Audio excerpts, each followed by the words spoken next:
Come on, come in. Welcome, welcome.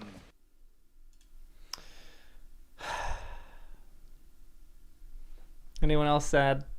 I don't want to finish. Guys. I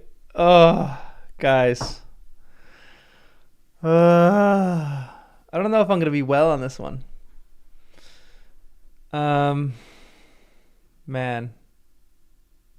So here we are at the end of the story, which is really just the beginning of the story. I have to keep reminding myself of that, but it's too momentous of an occasion. Man.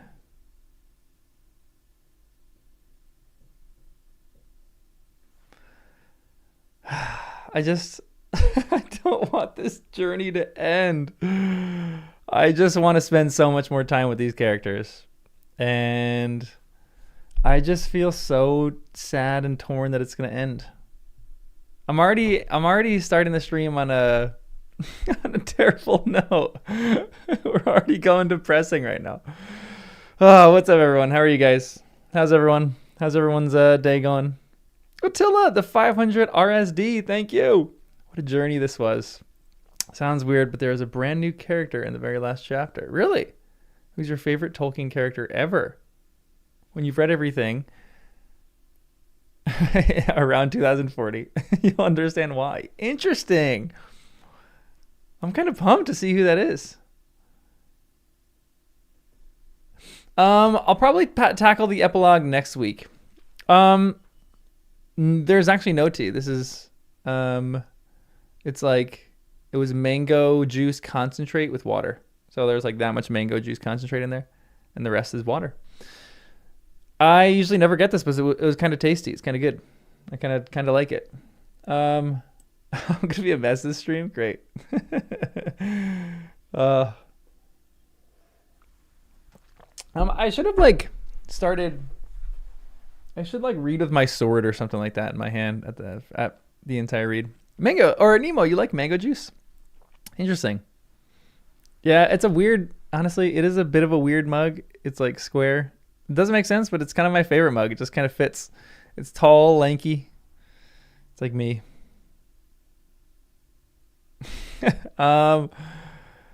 Michael, yeah, I think I'm gonna tackle the appendices. So here's for other streams that we do. Here's my thoughts and feelings on other streams that we do. We got into a really good rhythm with Sundays, and I will do a lot of other streams on Sundays. But I think at this point, I'm going to start doing streams a bit more sporadically. We'll do streams kind of whenever I finish certain sections. So after I finish, I don't even want to say that sentence, after I finish the book. Okay, after I finish this next chapter. I'm already going to get sad and weepy about that. After I finish this next chapter, I'm going to write all the essays and do all the stuff for the last two chapters, because I still have a bunch that I want to talk about for the Scouring of the Shire.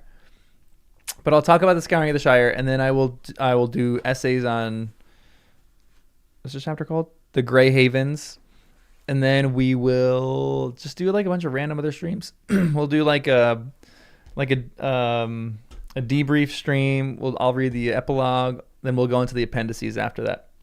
I know that people are talking about the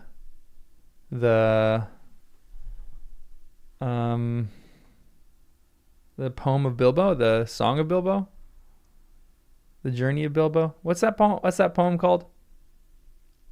Honestly, it is a great point to go back and revisit and reread Concerning Hobbits. I really should. I'm also Bilbo's last song. It's a few hundred beautiful words. Yeah, is it long? Short? What do we got? Gravel Nerd! Thanks for the 10 euros. I just can't read this chapter. I haven't since I was a kid. I guess I hate to see it end here. This has been great. Gravel Nerd, thank you so much. Thanks for the support. Are you not going to join us on the stream because it's too tough of an ending? Honestly, I told you guys this a while ago on a different stream, but one of my friends could not finish Harry Potter, and she like had to take full breaks for like days before she could like, she was on the last chapter and she would just read a page and then stop and then would come back to it like a day later because she just could not finish. And I kind of feel like that. I'm just so like the good thing is that there's just so much other stuff about Lord of the Rings that I get to stay in this world for a while. Oh, Gravel Nerd, I feel so honored about that. Thank you. But yeah, the good thing is there's so much other stuff that he wrote that I get to stay in this world for a long time. We have appendices to get through. We have the Silmarillion, the Hobbit. It's going to take us years. But just this journey alone, how attached that I've gotten to the characters, it is going to be hard for me to say goodbye. Oh. It's going to be hard for me to see Frodo and Sam's parting. Because I love them so much. I'm already getting a little choked up here. This is not going to be good, guys. I don't think we're gonna survive very long on this one. This is going to be a tough read. You reread the last few chapters a couple times. Man. My essays on the Iinulindale? I don't know what that is. Yeah, I think it is going to be brutal. We'll see. Farmer Cotton joins him in the ship. That'd be great. Imagine Pippin dies this last chapter, guys. Imagine. Eventually he'll die. It's Silmarillion stuff. Okay. Iinulindale. We'll figure out the pronunciation later, guys. We all know that pronunciation is terrible. Thank you for this channel. Someone with severe depression, a few addictions, and almost daily. Oh man, nerding about Tolkien's means so much. Until that is so, I feel so honored. I'm so glad this channel has been a good community for you. I feel like Tolkien's words are just so like cutting and pertinent on all this kind of stuff too. Like he talks about so many different things with that. I was really shocked to see how much suicide and depression kind of gets touched on in this book. Especially the idea of depression. And there's like not easy answers that he tackles with this, but I'm really glad that this channel has provided some respite from that. That is like that's what I love. I mean, like I love just doing this. This is so fun doing this channel and just like talking about, you know, books and things that we love. But that really is quite humbling to see that the channel has had an impact like that. So I'm really happy about that. Hang in there, Isella. We love you here. We need you in this community. Yeah, we got a lot. We still have a lot to go. We have this chapter, the appendices, the Hobbit, the Silmarillion. We have like, I mean, I think it's going to take us like years. But I'm still debating whether or not to, after we finish Lord of the Rings and the appendices, to just go back and read it fast. Because I just don't want to leave these characters yet. And I know like Bilbo is going to be in the next one and Gandalf is going to be the next one in the Hobbit. Not the next one, the prior one, the prequel, I guess. But man, did I grow attached to these characters. I love them so much. It's going to be hard to leave them. Yeah, we're definitely going to do rereads all the time. I'm debating, well, we will do a second read, and I'll do like live streams of that or something like that. But man, you've been here since the Old Forest. That's crazy. Yeah, maybe I'll do that after this film. Well, I want to do a fast read through of Lord of the Rings just to maybe like get the whole journey again. And then we're going to do like another read through, a slow read through like we did for this one after I finish the Silmarillion. I feel like I'm going to have a lot of extra stuff to say when I read the Silmarillion and I revisit Lord of the Rings. That's actually an interesting question. What was the first video that you guys saw on the channel that like hooked you to the channel? Yeah, some History of Middle Earth draft. Yeah, 100% we're going to get into that. Wow, been here since the Bridge of Khazad-dûm. The Old Forest. If you've been here since the Old Forest, that was like essay 4 or 5. That's impressive. Wow, you've been here since the Quick Duck. That's pretty good too. The Shadow of the Past. Wow. If you've been here since The Shadow of the Past, I salute you. The first essay was about Bilbo. Yeah, the first essay was about Bilbo and his loneliness that I kind of picked up on in the first chapter. And it's interesting, too, because in the beginning, I didn't do essays. I didn't do so many essays on all the different chapters. So when we revisit this for the second time, I'm going to have a ton to say about the beginning of the book that I didn't say initially, because I was only doing one essay per chapter for the entire first book until we got to the Council of Elrond.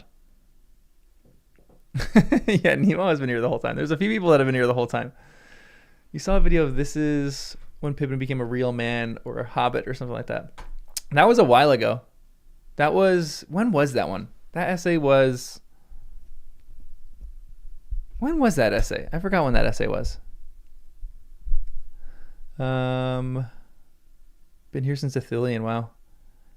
The House at Crickhollow. Ah, still one of my top favorite chapters. I love that chapter so much. Between Bree and Weathertop. Shadow of the Past. The whole time. Yeah, if you guys have been here the whole time, that's impressive. Been here since the Éomer essay.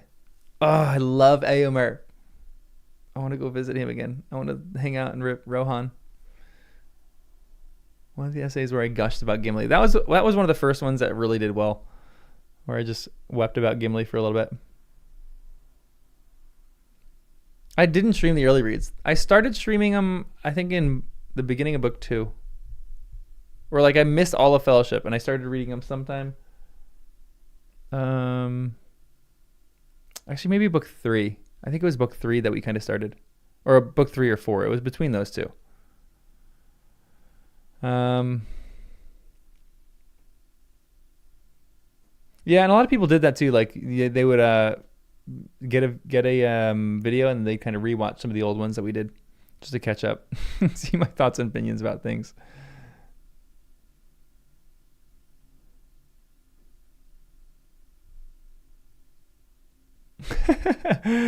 Chill, Mama. It's all right. It was a great joke anyway. I'll cue them into that one. I'll add them in like the description or something. Bilbo's gifts. Bilbo's gifts were so great. Oh, I did do a few shorts too on different things that were happening, but I just kind of abandoned the shorts. The shorts weren't that great. You got a couple of inches in snow in the Carolinas yesterday. Dang. Enjoy, Dane. I heard that you guys are gonna get some snow. I heard it's gonna be more south except in here. We still have so much snow up here, and it's just nasty and gross right now. It's annoying. It's not great snow anymore. It's just crusty on top and really powdery underneath. So it's miserable. I really want it to melt. But it's not going to melt for a while because we've been getting like polar vortex weather over here. It's been freezing. Do you think Book Éowyn has a terrible stew too? No joke. I still think that would have been a great storyline. And I still misremember that was one of my favorite misinterpretations of the movie.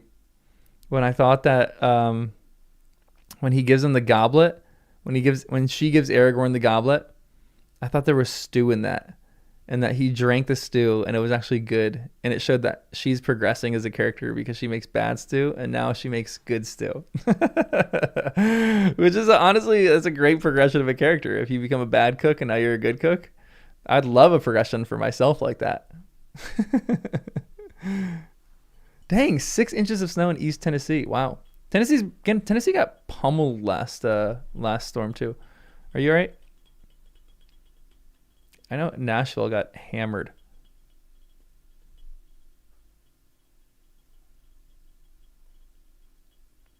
Yeah, before the live streams really started, we were doing it a bunch of random times. It was whenever I finished the essays on the prior chapter, I would just do a live read of the next one. And then it just kind of took a thing on Sunday. So we'll probably go back to that a little bit. We'll do some Sunday reads, maybe just some Sunday hangs. And then the live reads will kind of be like whenever I can fit it in.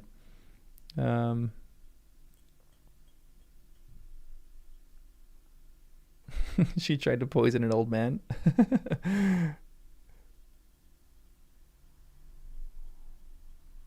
Yeah, this is like our football. This is like Lord of the Rings nerds football. Rather than everyone else watching football, we're chilling here reading Lord of the Rings. What's better than that? Honestly, I would take Lord of the Rings over football any day. Wow, since the Gildor video. The Gildor video was video 3? I think that was the 3rd chapter. That's some dedication. What is football? Good evening, little masters. Yeah.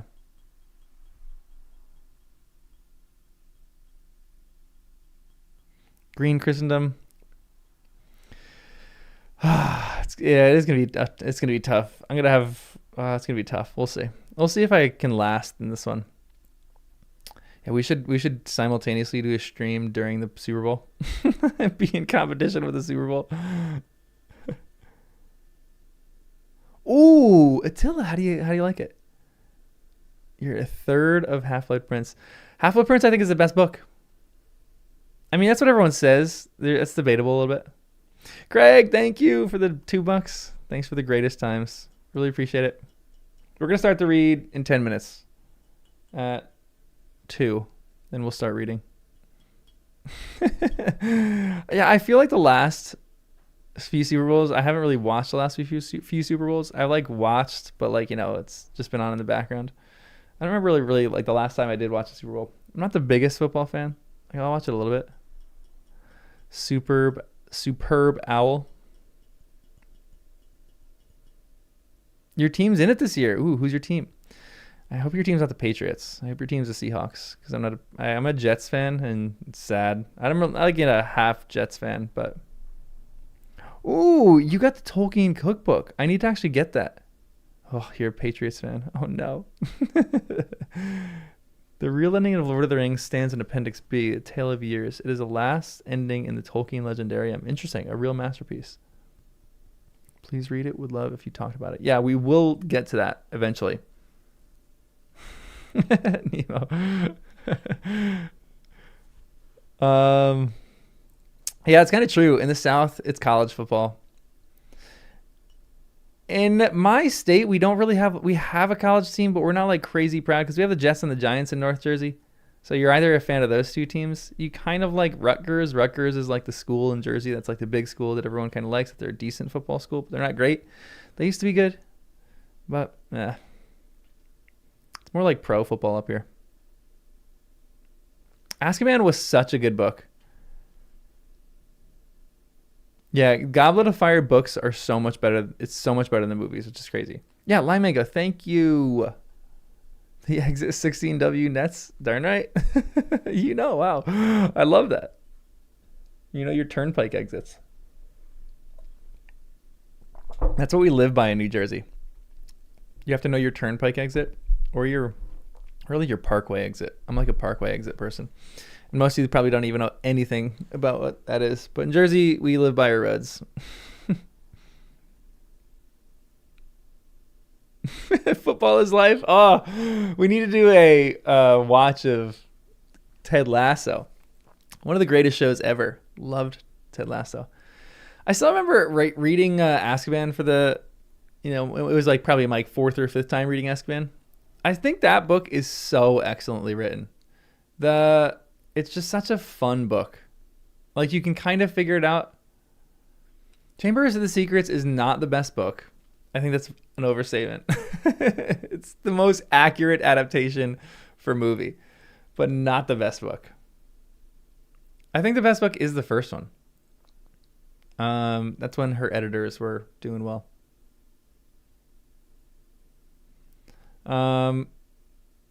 Half-Blood Prince is more mature writing. Book 5 is pretty mature too. Yeah. What do you guys think? Okay, here's maybe a different question. What do you guys have your favorite of Tolkien's? What do you think is his best written thing? What is the best written book, article, essay, poem that Tolkien ever wrote?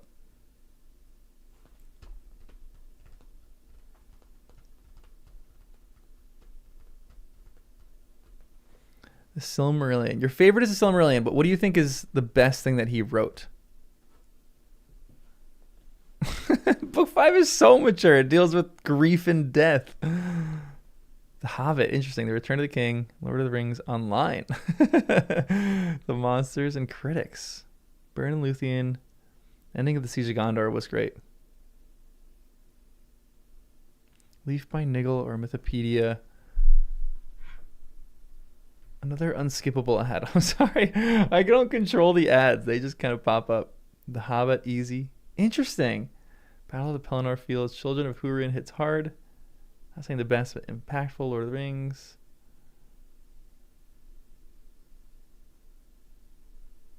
Out of Bondage. Best written Lord of the Rings. Children of Húrin.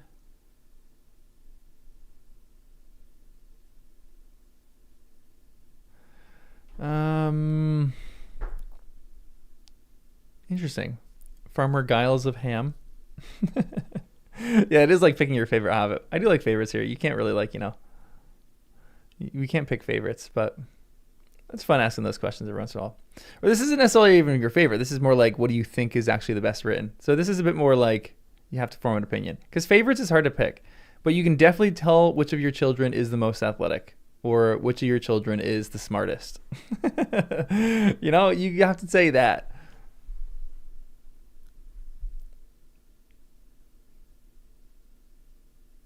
Lord of the Rings is the GOAT. Interesting. You guys are all going to stay for like the Hobbit read, right? Is anybody not going to stay for the Hobbit read? By a show of hands, is anybody not staying for the Hobbit read? Or are you only here for Lord of the Rings? Also, everyone liked the stream, so I don't have to keep saying it. Yeah, that's actually okay. So it's interesting that you say that, because one of the things that I'm really excited for doing for the Silmarillion is I do think that there's probably some people here who have not read the Silmarillion, and I think a few people have said stuff in comments of like, I started reading the books because of you. I'm hoping that people, when we do the Silmarillion, will just read it along with, and people who haven't read the Silmarillion will definitely like stay and they'll read it with us. Yes, you guys make me so happy. I love that you're staying. You're staying for most of it. Interesting. You'll skip a chapter or two here or there. That's actually another interesting question. What do you guys think is the worst chapter of Lord of the Rings? Or the worst chapter of anything that Tolkien wrote? Is that too hard of a question? Is that too controversial of a question? Yeah, Michael, you nailed me. You got me. I'm going to keep saying it. Even if we get 200 likes right now, there's 200 people watching. If we get 200 likes, I will shut up. Yes, Tolkien rants. You got to try reading it with us. Like, I can say that with bad author, or not like bad authors, but like people who aren't like Tolkien. Like, I could say J.K. Rowling's worst chapter is Grop. I think that's her worst written one. And I just think it doesn't fit that well into the story. It just feels forced. Didn't like that story all that much. The Passage of the Marshes. Huh. That still was a memorable chapter to me, because that was the first time we found out there were those creatures, the lights. It was more like actual creatures. Of Beleriand and its realms. Interesting. More like slop. Keep your fork tongue behind your mouth. This is a controversial question. Ooh, hold on one second. Everyone, hold. Lizzie's texting me. I'm going to see if this works. Why does it not? Collaboration request from Elizabeth elaborates.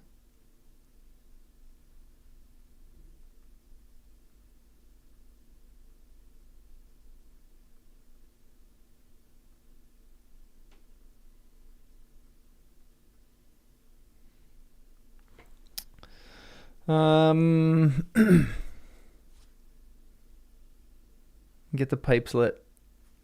I got my pipe. It's right over there. And here's a quick plug for you guys. How many of you guys were here for the podcast? We kind of stopped doing the podcast because life just got crazy for two of people who were in the podcast. But one person who we used to do the podcast with, which you guys all remember because she's in an essay or two for the channel, Elizabeth, is a YouTube pipe smoker now. She is a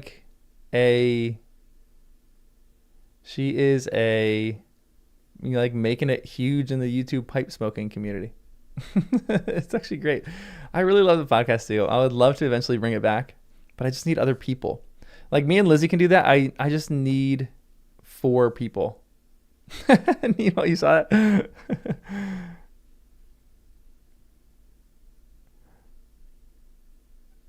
Mr. Donato, I'll share it in a bit. I'm trying. Oh, there we go, Elizabeth. Lizzie, I just got your text. That's where we were talking about you.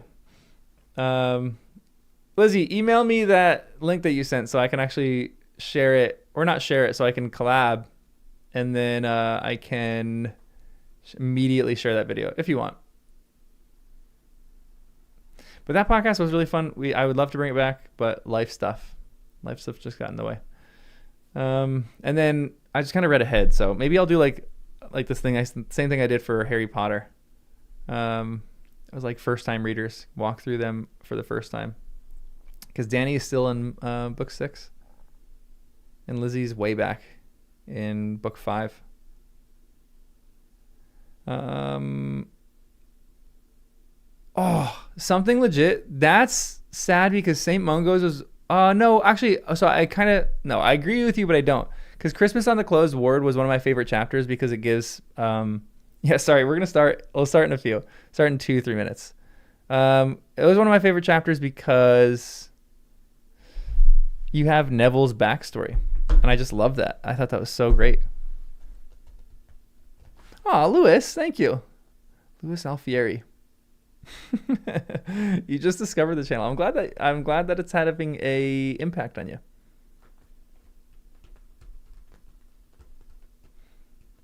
Yeah, we'll start in 5 minutes. I just finished my drink. I want to go refill this with water so I can have water.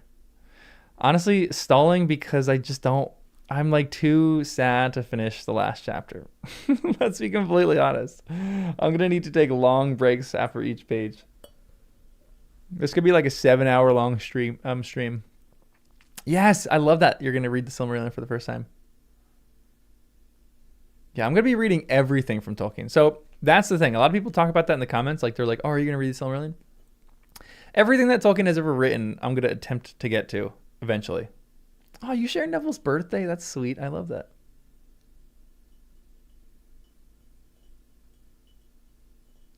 Yeah, long breaks for this channel after every page are nothing new, but we're going to take even longer ones.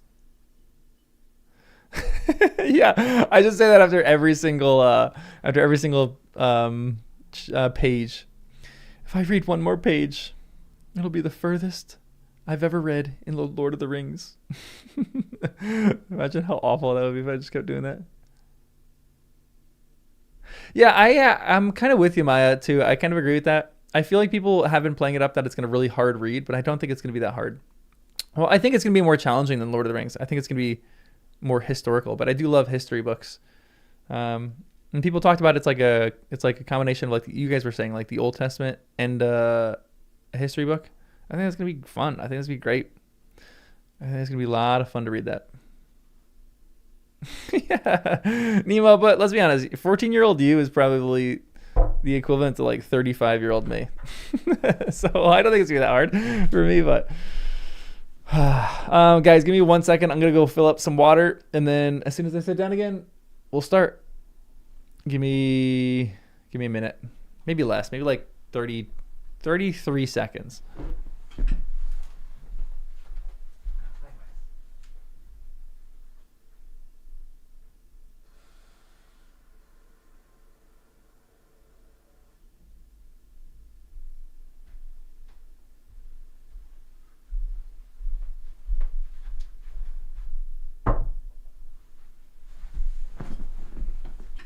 Back. I think that was less than 33 seconds. I feel like that was 13 seconds.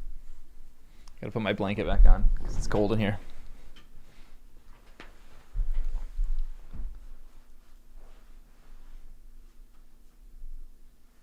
All right. Hold on 1 second. Need to check my email real quick.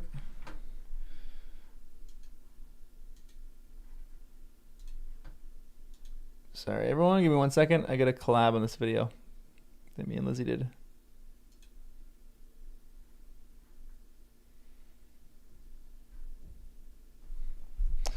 I think...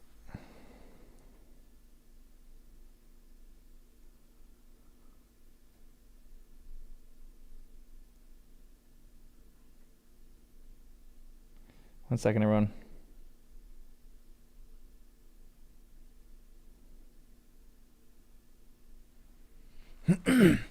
Alrighty, ready. We're in, everyone.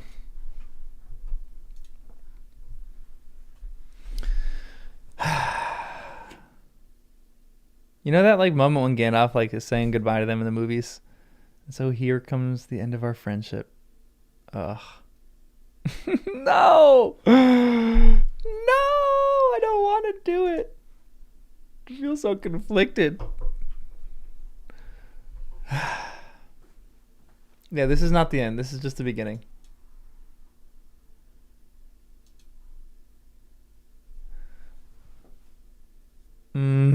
Okay. Excuse me. I'm going to mute myself real quick so I can clear my throat. Give me a sec.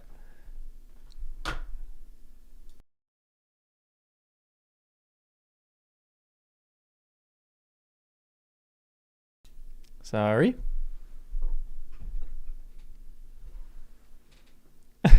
You will unsubscribe forever when the chapter ends for realism. No, don't unsubscribe after the chapter is done.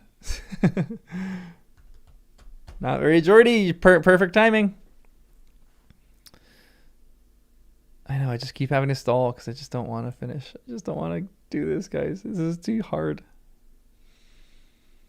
All right, here we go. This is chapter 9. Chapter 9 of The Return of the Kings, the final chapter of Lord of the Rings, The Grey Havens. Michael, thanks for the $5. Good news, the epilogue is the best part of Lord of the Rings, so you saw it. Good, okay, excellent. We're going to read that soon. It'll be like the next stream. The Grey Havens. I feel like I'm just going to get choked up too much. 1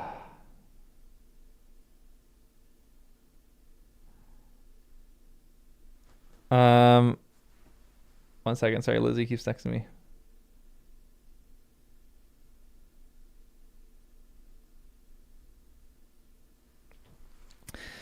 All right, the Grey Havens.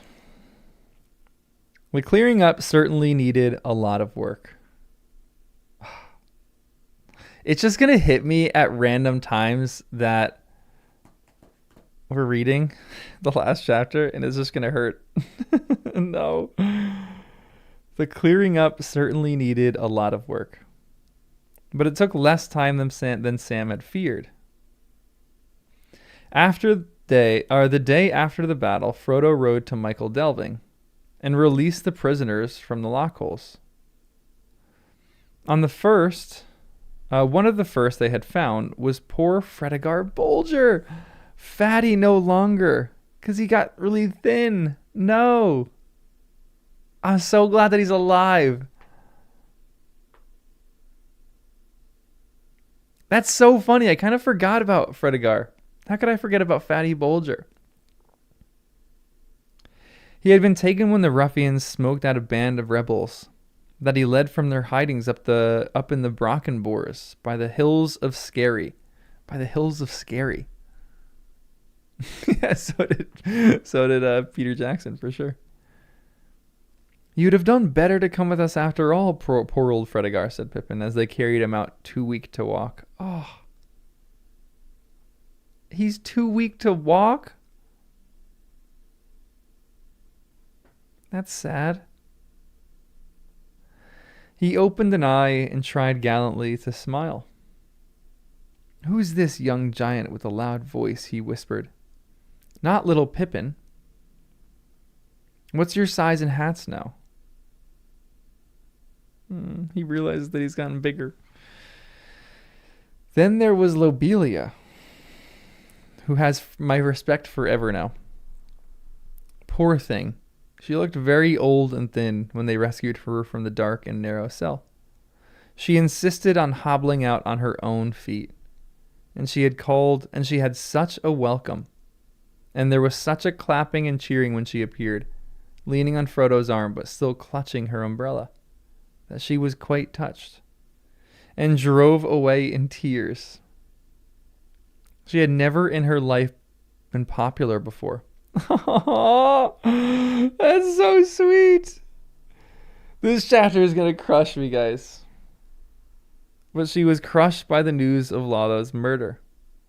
And she would not return to Bag End. She gave it back to Frodo and went to her own people, the Bracegirdles of Hardbottle. Interesting. I didn't know that she was a Bracegirdle of Hardbottle.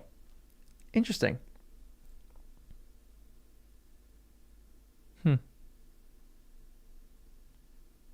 I love Yulia finally got to 1,000 subscribers in a moment. When the poor creature died next spring, she was after all more than 100 years old. Frodo was surprised and much moved. She had left all that remained of her money and of Lotho for him to use in helping hobbits made homeless by the Troubles. So that feud was ended. She's really great. She's really great. She died doing something phenomenal. Good for her.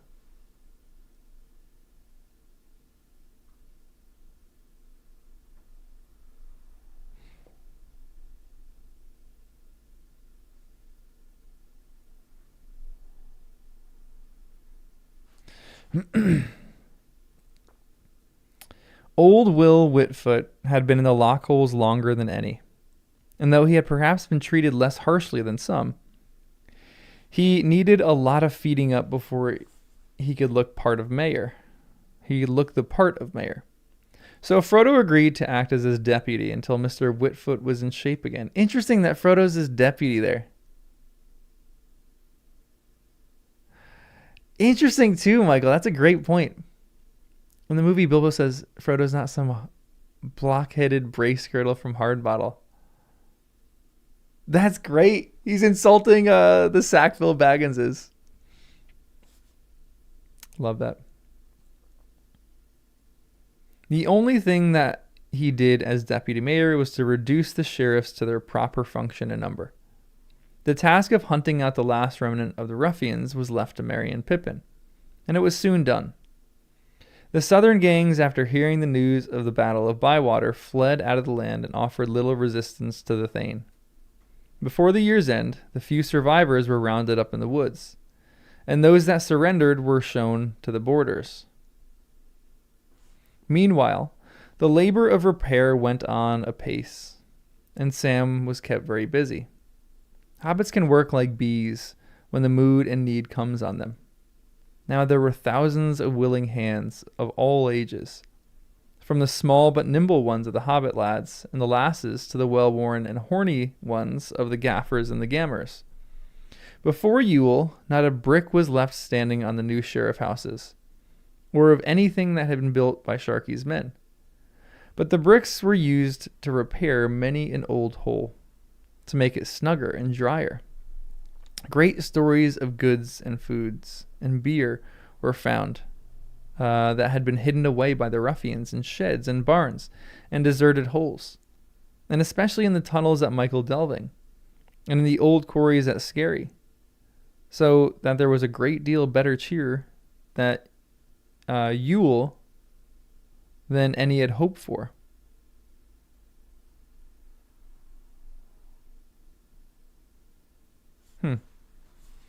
One of the first things done in Hobbiton before even the removal of the new mill was the clearing of the hill and the Bag End, and the restoration of Bagshot Row. The front of the new sandpit was all leveled and made into a large sheltered garden, and new holes were dug in the southward face, back into the garden, or back into the hill, and they were lined with brick.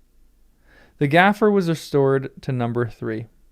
And he said often and did not care who heard it, "It's an ill wind as blows, nobody no good, as I always say. And all's well as ends better.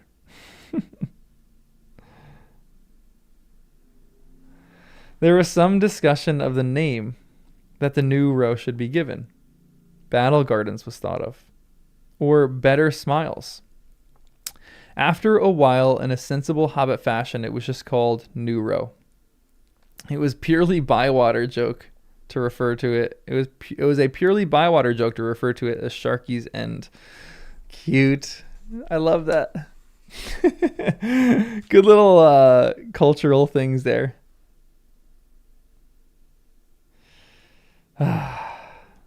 Every page is just going to be sadder than the one that came before it.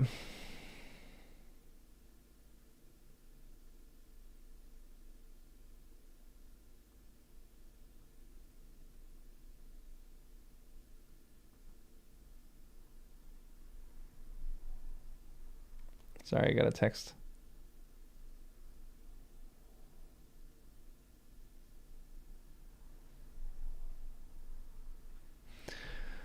Sharky's End. I'm gonna make a garden, and whenever I get a home, I'm gonna make a garden and call that garden Sharky's End. That seems a little bleak, but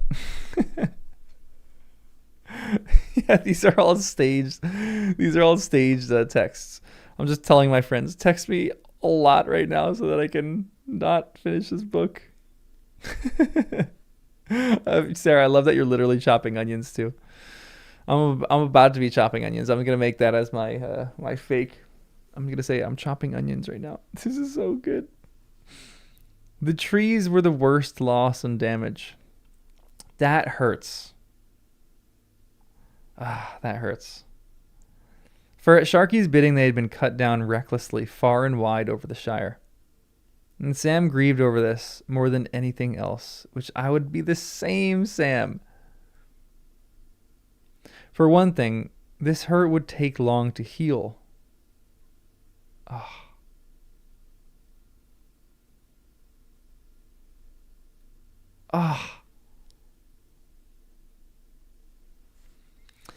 And only his great-grandchildren, he thought, would see the Shire as it ought to be.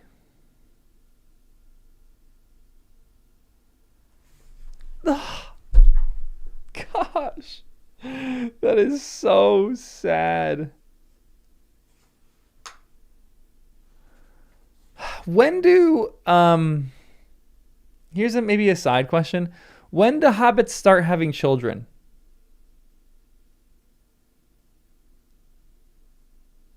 The hobbits start having children like 33 when they like come of age, when they're an adult. After 33, okay. In their early 30s, they're of age. Okay. So Sam might. It is interesting because hobbits. I mean, Sam probably won't live to see his great grandchildren. I'm hoping. I would love to know Sam's age when he died. I hope, like, and maybe this is just my headcanon now, but my headcanon is like Sam is he's going to outpace Bilbo just because, I don't know, maybe there's something in that dirt that he's going to eat the best fruit and the best vegetables ever, and it's going to extend his life to another, 50, 60 years.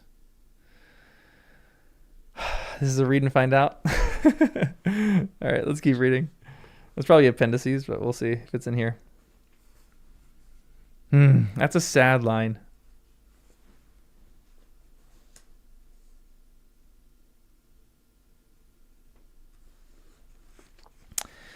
Then suddenly one day, for he had been too busy for weeks to give a thought to his adventures, he remembered the gift of Galadriel.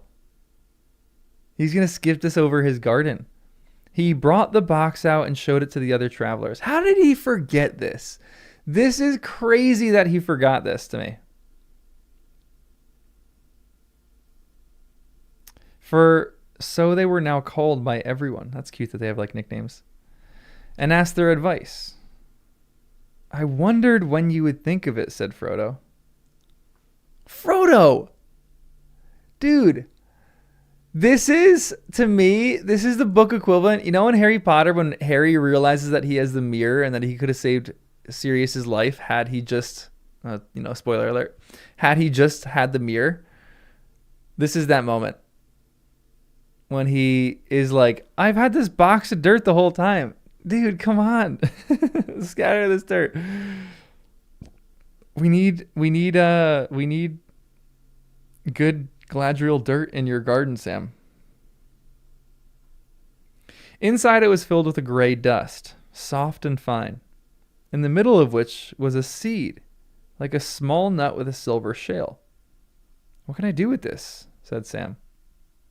Throw it in the air on a breezy day and let it do its work, said Pippin. On what? Said Sam. Choose one spot as a nursery and see what happens to the plants there, said Mary. But I'm sure the lady would not like me to keep it all for my own garden. So many folks have suffered, said Sam. He's being, man. Use all the wits and knowledge you have of your own, Sam, said Frodo. And then use the gift to help your work and better it. And use it sparingly. There is not much here. And I expect every grain has a value. So Sam planted saplings in all the places where specially beautiful or beloved trees had been destroyed. And he put a grain of the precious dust in the soil at the root of each. He went up and down the Shire in his labor, but if he paid special attention to Hobbiton and Bywater, no one blamed him. At the end, he found that he still had a little of the dust left. So he went to the 3 farthing stone, which is near the center of the Shire, as no matter. And he cast it in the air with his blessing. The little silver nut he had planted in the party field, where the tree had once been. And he wondered what would come of it. All through the winter he remained as patient as he could, and he tried to restrain himself from going round constantly to see if anything was happening. That's what I would do too.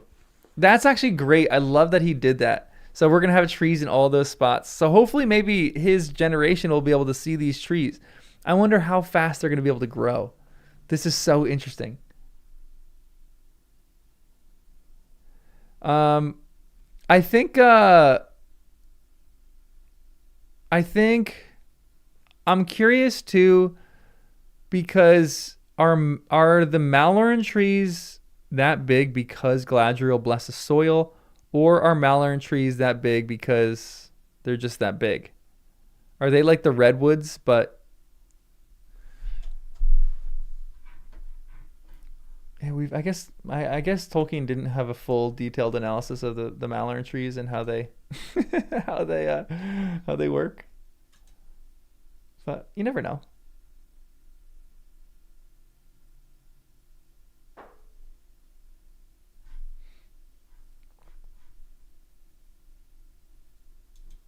Also, everyone, real quick, I gotta share this video. This is we are collaborating on it now. This is what I was texting about. We are Lizzie is like a pipe smoker now. Really great, incredible content on YouTube. And that is the video that we were in. We were just smoking a pipe together, just chatting. So if you want to subscribe to that channel, because she is a phenomenal YouTuber. A phenom, as they call it. She's super talented. Very proud of her. So jump on that. Subscribe, watch the video, but watch it after the stream. But yeah, I'm curious about the Maloran trees. I'm curious about all the trees in Middle-earth. There's the common ones that we have. But I wonder if Maloran trees are like redwoods. Read and find out about the Maloran. Okay. I want to know how fast it grows. Spring surpassed his wildest hopes. And I would be doing the same thing that Sam would be doing. I would plant those trees, and every single day I would just be walking around to those trees in Bywater, just checking up on them. I probably can't do much, but I just want to see how they're doing. His trees began to sprout and grow, as if time was in a hurry and wished to make 1 year to do for 20. Oh, no way. So we're going to have like 20-year-old trees ish in 1 year. And it's interesting. It's an interesting question. What the wood is going to be like. Maybe this is a really silly question. I am curious. It's good soil. So it's obviously helping the tree grow. But will they be hardwood trees? They need like more time. Any tree experts here? Anybody know their trees? I would like to have a discussion with you and just ask all my tree questions about there. Wait, Malern trees aren't even in the top 5 trees in Middle Earth? There's more tree lore in the Silmarillion? Excellent. Love this. I love this so much. Okay, excellent. I have questions about trees, though. In the party field, a beautiful young sapling leaped up. It had silver bark and long leaves and burst into golden flowers in April. It was indeed a Malorn. That was a Malorn seed. And it was the wonder of the neighborhood. That is cool. So there's going to be Malorn trees all around the Shire now. Is the Shire in Northern California? Is that confirmed? That's so incredible. So that tree has to be huge now.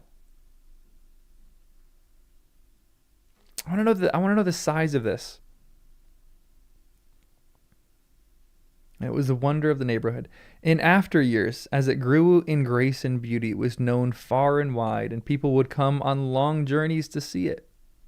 The only Malorn west of the mountains and east of the sea, and one of the finest in the world. In the Shire, in our very own Shire, guys. That is so cool. Here's a fun fact for you guys. So, sequoia trees only live in a certain zone. Most trees are kind of like this, but sequoia specifically have a specific elevation that they have to live at, and they are trees that need a really wet winter and a very dry summer. And they're planting a lot of sequoias in different spaces all around the world. And they're trying to find this little groove for it because sequoias in California are doing good. But sequoias are now huge in Detroit, Michigan. So if you guys can live for another at least 100 years, you'll start to see 100-year-old sequoias in Detroit, Michigan, which is so cool. I love that. I love like the advanced planning. Maybe in the year 3000, there's going to be massive sequoias in Detroit, Michigan. I think that's so cool. Sequoias are cypress. Interesting. I thought sequoias were redwoods. Are redwoods cypress trees? Yeah, the big ones are a lot older than are they 6,000 years old? I don't know if they're 6,000 years old. Maybe they're 6,000. Josh, what are the oldest ones again? Joshua trees are the oldest. What's the oldest tree in the world? Anyway, I gotta stop talking about trees. I'm just delaying because I don't want to finish this. Oh yeah, the bristlecone pine. Thank you. That's what it is. Thank you. They're talking about Malorn trees here, so we can take a little break and talk about bristlecone pines and all the other trees that are around. It's a fun little segue. Bristlecone pine. I know, I just keep delaying because I don't want to keep going. Altogether, 1420 in the Shire was a marvelous year. Not only was there wonderful sunshine and delicious rain, in due times and perfect measure, but there seemed something more, an air of richness and growth, and a gleam of a beauty beyond that of mortal summers that flicker and pass under the Middle Earth. All the children born or begotten in that year, and there were many, were fair to see and strong. And most of them had rich golden hair that had before been rare among hobbits, The fruit was so plentiful that young hobbits very nearly bathed in strawberries and cream. Oh, strawberries and cream! Come on! And later they sat on the lawns under the plum trees and ate. And they had made piles of stones like small pyramids, or heaped skulls of a conqueror. Or the heaped skulls of a conqueror. And then they moved on. And no one was ill, and everyone was pleased, except those that had to mow the grass. Wait. This is such an interesting paragraph. This paragraph deserves a wild deep dive.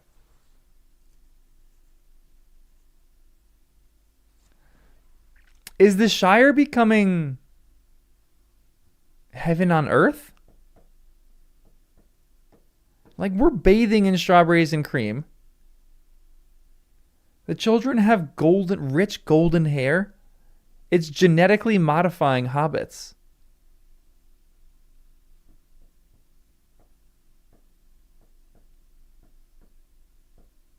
It is a very good harvest, but it does seem like there's something extra about this.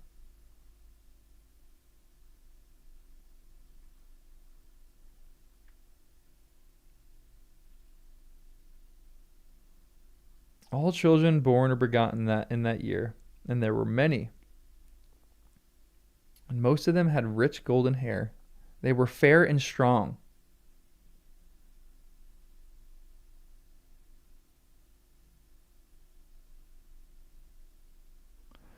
This is a really funky paragraph to me.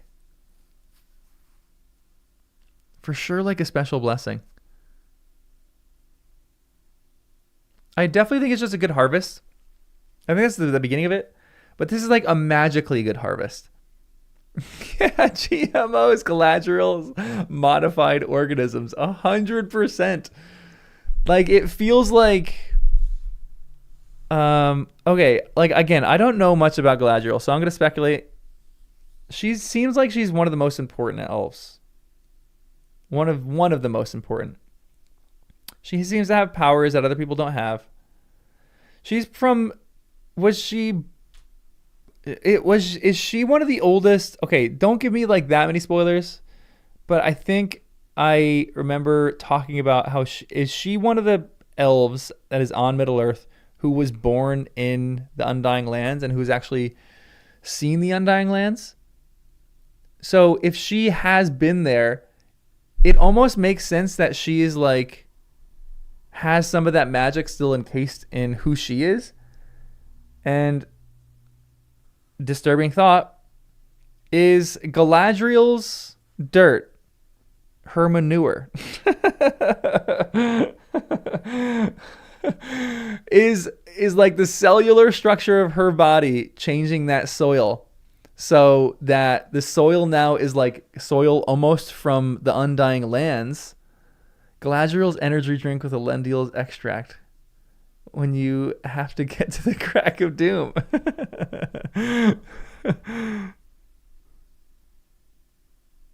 She's a third generation elf. Interesting. I don't want to see this answer. The soil has her blessing on it. That's really what I actually think. So, the soil has her blessing on it, but to me, it almost is like someone who is from the Undying Lands can bless soil. But like, I don't know. Don't give me spoilers on this, but I don't know if Elrond has been there or not. I would probably guess that he has. But let's say Arwen. Arwen probably hasn't been to the Undying Lands, and she sadly never will go to the Undying Lands. That's really sad. If Arwen sits there and blesses soil, it would have less of an impact than if Galadriel blessed soil. So to me, this is like they are making, like, Lothlorien is so interesting too because it almost seems like it's outside of time. It's operating on its own schedule and structure. Like, the moon is different in Lothlorien. And so is that what the Shire is going to become?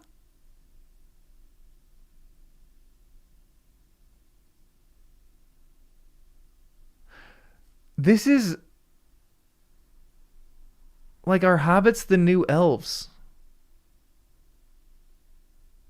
Interesting.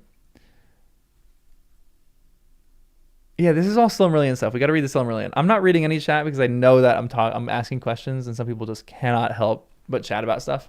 So I'm not reading anything chat. But dang, this makes me really curious.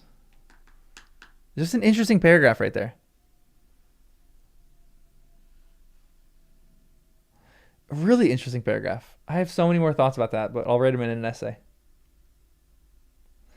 In the South Farthing, the vines were laden, and the yield of leaf was astonishing. And everywhere there was so much corn that at harvest every barn was stuffed. The North Farthing barley was so fine that the beer of 1420 malt was longer remembered and became a byword. Interesting. Indeed, a generation later, one might hear an old gaffer at an inn, after a good pint of well-earned ale, put down his mug with a sigh. Ah, that was a proper 1420, that was. Who of you uses that? When you guys are drinking a good beer, do any of you say, oh, that was a 1420? I'm going to start using that in everyday language, and I am gonna be in a small circle, but that was a proper 1420. Anytime I have something really good to drink, that was a proper 1420.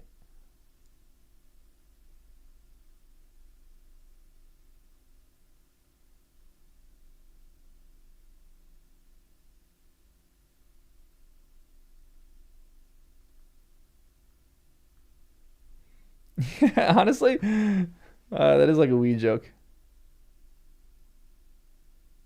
Sorry, texting again. Really just delaying.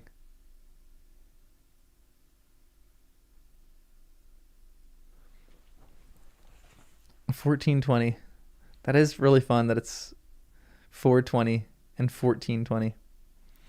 Wow, how did like a 1420 not get well known? Like, I'm gonna start calling every ale that I drink and that it's really good, I'm gonna say this is like a 1420. It's like a 6-7 joke, but like a 420 joke at the same time. You have occasionally, but you get funny looks. Hey, I'm okay with funny looks. You have a proper 1420 in your fridge. Crack it out. Come on. Yeah, no 6-7 jokes. I'm too old for 6-7 jokes. All right. Let's keep going. If I read another few paragraphs, it'll be the furthest in Lord of the Rings that I've ever read. Guys, I'm just supremely sad, but also happy. We only have 9 pages left of my journey. Sam stayed at the Cottons with Frodo. Sam stayed at first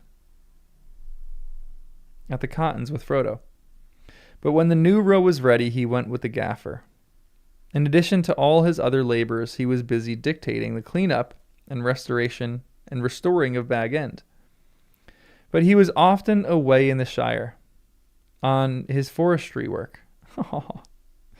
So he was not at home in early March and did not know that Frodo had been ill.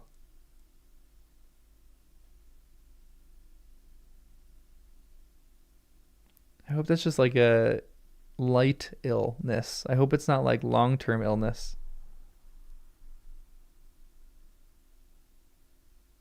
Oh. On the 13th of the month, Farmer Khan found Frodo lying on his bed. He was clutching a white gem that hung on a chain about his neck and seemed half in a dream. Oh, this is why Frodo has to leave Middle-earth.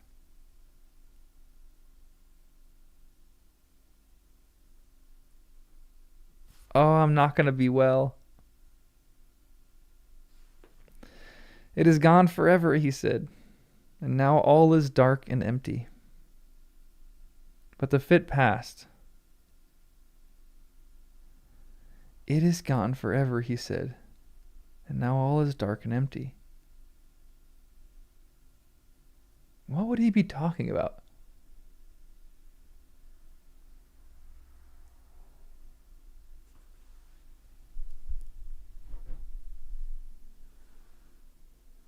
Huh. The ring, yeah.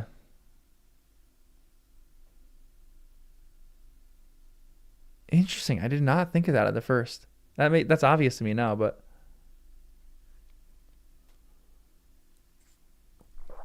that's weird. This is like an addict dealing with withdrawal. The ring is going to have lingering withdrawal side effects on him. Oh no. This is going to be so sad.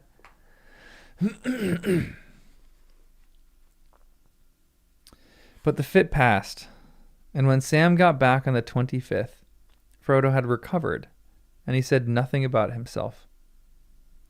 In the meanwhile, Bag End had been set in order, and Merry and Pippin came over from Crickhollow, bringing back all the old furniture and gear, so that the old hole soon looked very much as it always had done. When all was at last ready, Frodo said, "When are you going to move in and join me, Sam?" Sam looked a bit awkward. "There is no need to come yet, and if you don't want to," said Frodo. "But you know the gaffer is close at hand, and he will be very well looked after by Widow Rumble." By Widow Rumble?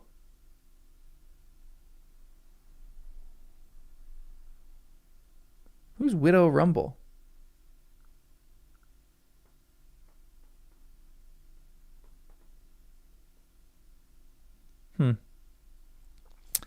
"It's not that, Mr. Frodo," said Sam, and he went very red. "Well, what is it?" "It's Rosie. Rosie Cotton," said Sam. "It seems she didn't like my going abroad at all, poor lass. But I hadn't spoken, but as I hadn't spoken, she couldn't say so. And I didn't speak because I had a job to do first.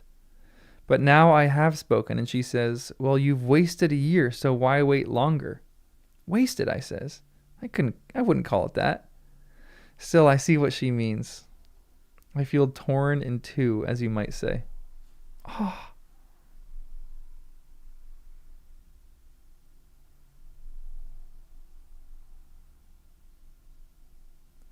"I see," said Frodo. "You want to get married. And yet, you want to live with me in Bag End too. But my dear Sam, how easy. Get married soon as you can and then move in with Rosie. There's room enough in Bag End for as big a family as you could wish for." This is Sam's dream. This is Sam's dream come true. Live with his best friend and his new lovely wife, Rosie.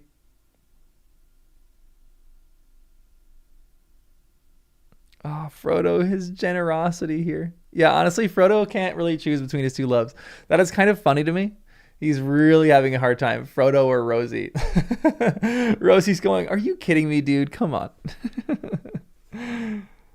It's so sweet. But Rosie is so great too, because the thing that Rosie said at the beginning when she saw him, or not the beginning of the story, but at the beginning of the last chapter, was like, "You saw Frodo this whole time. Go finish the job." Yeah, Frodo's going to be the Funkle. Oh, it's so cute. Oh, man.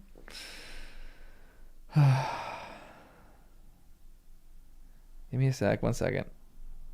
I'm texting to delay again.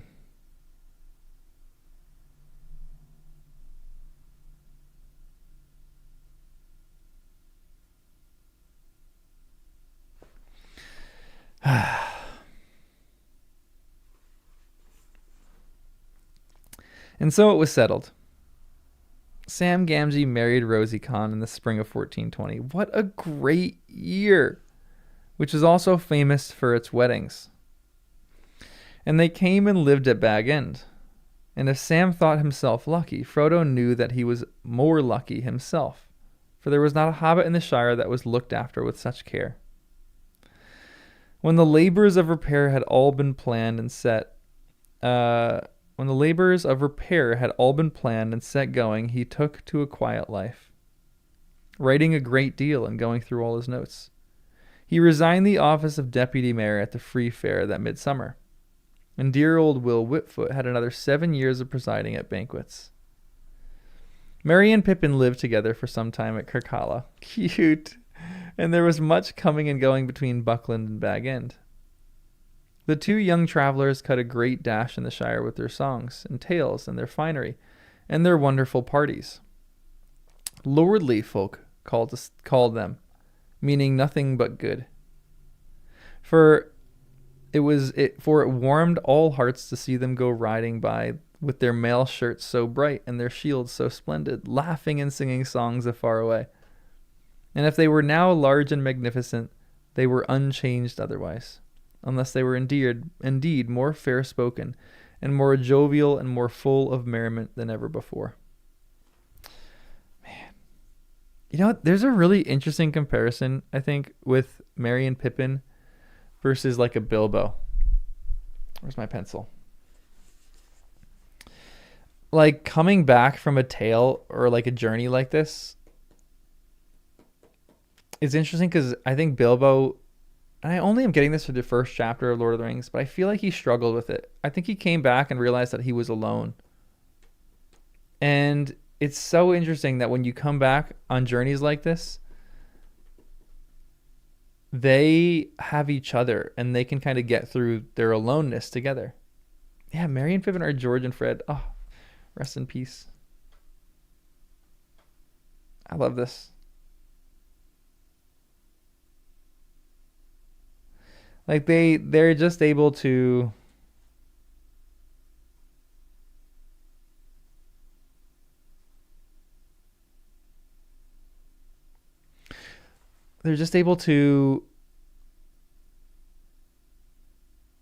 like lean on each other for these things. Like they're just going singing songs and just having a good time. There's something in there. I gotta think of that. Frodo and Sam, however, went back to ordinary attire, except that when there was need, they both wore long gray cloaks, finely woven and clasped at the throat with beautiful brooches. And Mr. Frodo always wore a white jewel on his chain that he often would finger. All things now went well, with hope always of becoming still better. And Sam was as busy and as full of delights as even a hobbit could wish. Nothing for him marred the whole year except for some vague anxiety about his master. Frodo dropped quietly out of all the doings of the Shire, and Sam was pained to notice how little honor he had in his own country.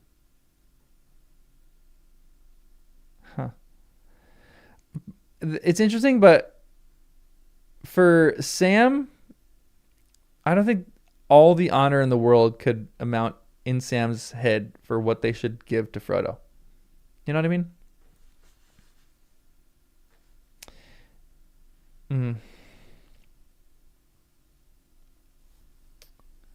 Frodo dropped quietly. Few people knew or wanted to know about his deeds and adventures.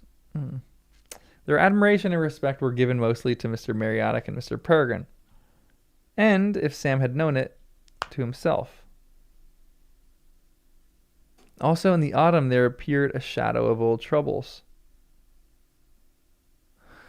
That's so interesting.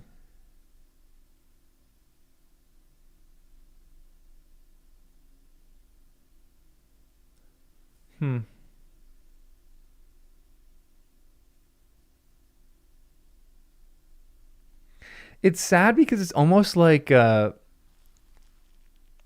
Black Breath is not necessarily even not causing himself to kind of forget his own identity, which I think that's kind of what it does to some extent. It's like causing other people to forget him. And like his insane sacrifice.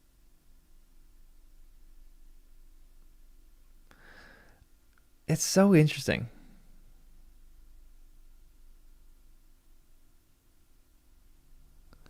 One evening, Sam came into the study and found his master looking very strange. He was very pale and his eyes seemed to see things far away. "What's the matter, Mr. Frodo?" said Sam. "I'm wounded," he answered. "Wounded. It will never really heal." But then he got up and the turn seemed to pass. And he was quite himself the next day. It was not until afterward that Sam recalled the date was October the 6th. 2 years before, on that day, it was dark in the dell under Weathertop. You know who's coming knocking? Elrond. Man.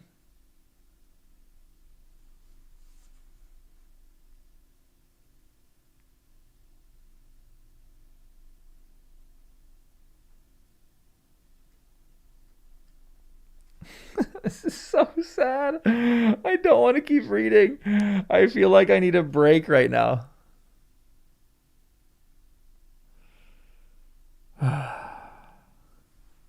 We must trudge on. Oh, I'm so sad.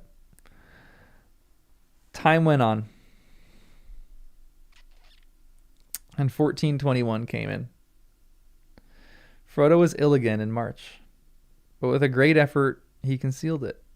For Sam had other things to talk about, or other things to think about. The first of Sam and Rosie's children was born on the 25th of March, a date that Sam noted.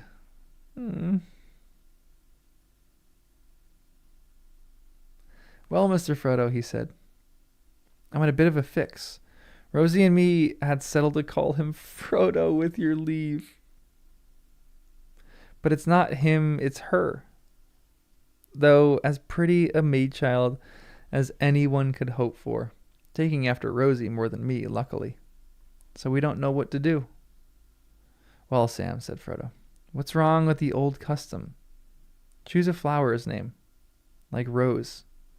Half the maid children in the Shire are called by such names. And what could be better?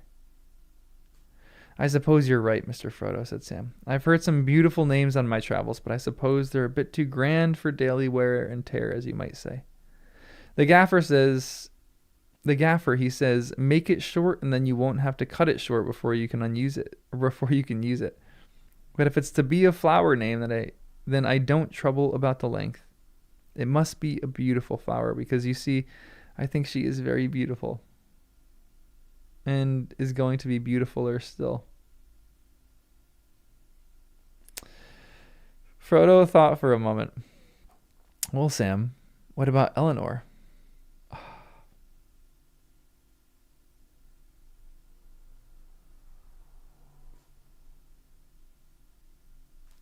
Man, I don't know if I'm going to be able to get through this, guys.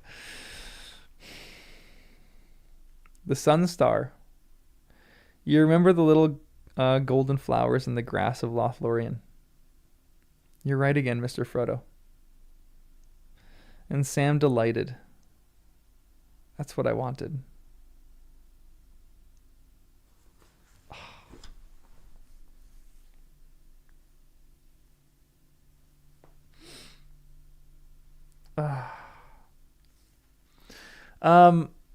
Quick side story. One of the reasons why this is hitting me so hard, I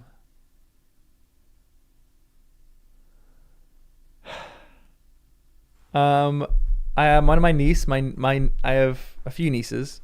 One of them is named Ellie. She's the coolest girl alive. She is so cool. I just saw her this morning. And everyone calls her Ellie. And I'm the only one who, just to like be a fun, dumb little uncle, I call her Eleanor as like a little fun thing. And she always laughs at it and loves it. I'm the only one that calls her Eleanor. So now I'm going to really lean into that and call her Eleanor. And just tell her the real meaning of Eleanor right now. Oh, man, I love this so much, guys. This is so... Why does this book connect with my life on so many different levels? Now I'm going to spell it differently.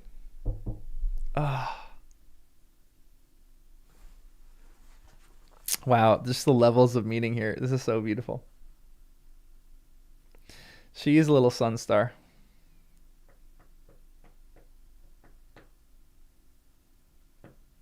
Man, it's so beautiful.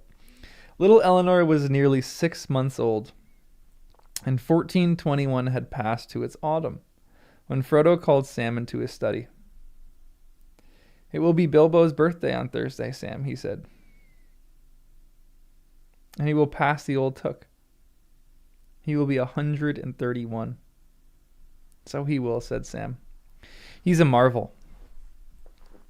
"Well, Sam," said Frodo, "I want you to see Rose and find out if she can spare you, so that you and I can go off together. You can't go far, or for a long time now, of course," he said a little wistfully. "Well, not very well, Mr. Frodo." "Of course, but never mind. You can see me on my way. Tell Rose that you won't be away very long, not more than a fortnight, and you'll come back quite safe."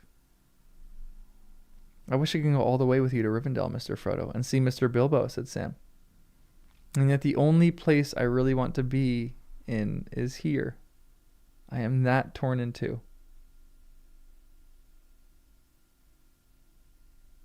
"Poor Sam. It will feel like that, I am afraid," said Frodo. "But you will be healed. You are meant to be solid and whole, and you will be."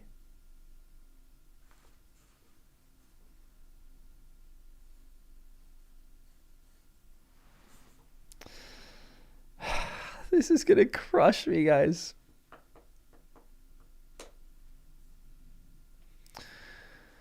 In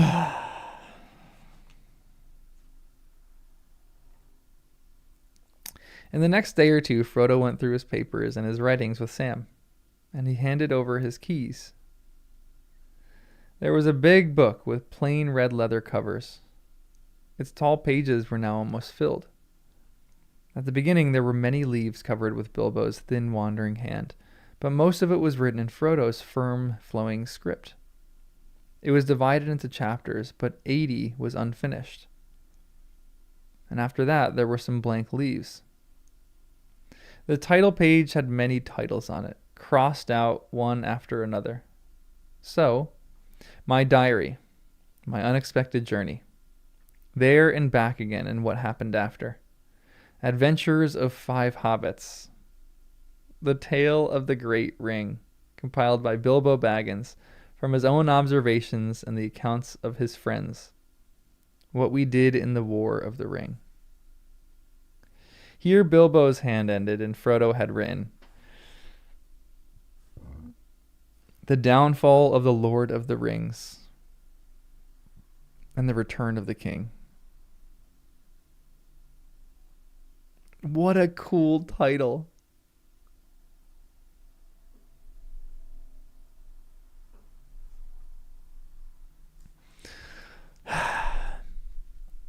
So this is the actual title of the Red Book. The Downfall of the Lord of the Rings and the Return of the King. I feel like this has like double meaning too. And it makes it really sad to me because like the Lord of the Rings is Sauron, but really it's Frodo. Frodo's the one who becomes the Lord of the Rings. And it's about almost Frodo like diminishing and Aragorn coming into his own.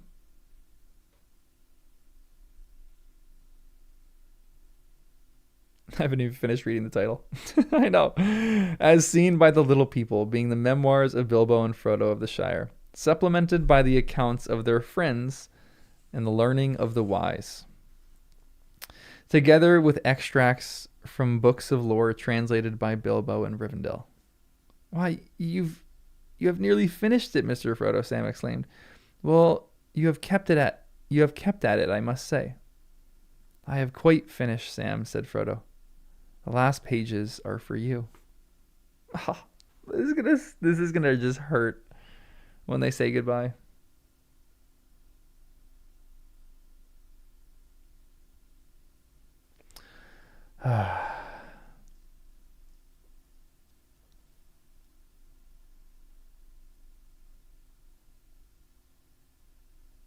Yeah, I know that I know that Sauron is really the Lord of the Rings, but in a way, I think Frodo becomes almost the master of the ring. Like, I think there's some kind of double meaning in that.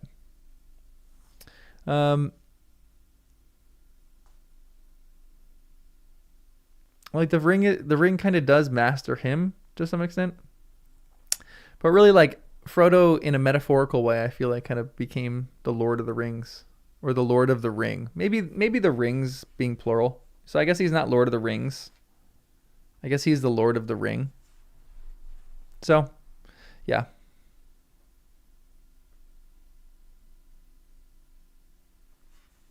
Oh, hey, comment. Thanks. I'm sure the other channels do take it seriously too, but we take it very seriously. Very seriously over here. Yeah, Frodo is Sauron's Bane. Maybe that's more so what I mean. Like, he's a little bit of a foil for Sauron a bit. Guys, thank you for all the kindness too. I'm glad that I can bring up some new enjoyable meaning for you. Well, I think maybe I'll write an essay on this.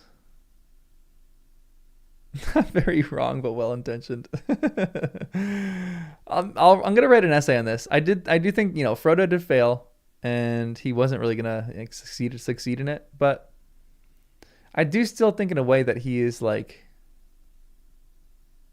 the Lord of the Ring. Singular. I'll write an essay on that maybe. He fails, but it's still like in a metaphorical way. I feel like because the ring gets tossed in. Yeah, maybe not. Probably not. But I'll write a bad essay about this, and you guys can all critique me on that one. All right, let's keep reading. On September the 21st, they set out together. Frodo on the pony that had borne him all the way from Minas Tirith, and was now called Strider. And Sam on his beloved Bill. Sam still has Bill. It was a fair golden morning, and Sam did not ask where they were going, though he could guess. They took the stock road over the hills. I'm already tearing up, and we still have 4 or 5 pages left, or 3 pages left. Sad. It was a fair golden morning, and Sam did not ask where they were going. He thought he could guess. They took the stock road over the hills and went toward the woody end, and they let their ponies walk at their leisure. They camped in the green hills, and on September the 22nd, they rode gently down into the beginning of the trees, as afternoon was wearing away.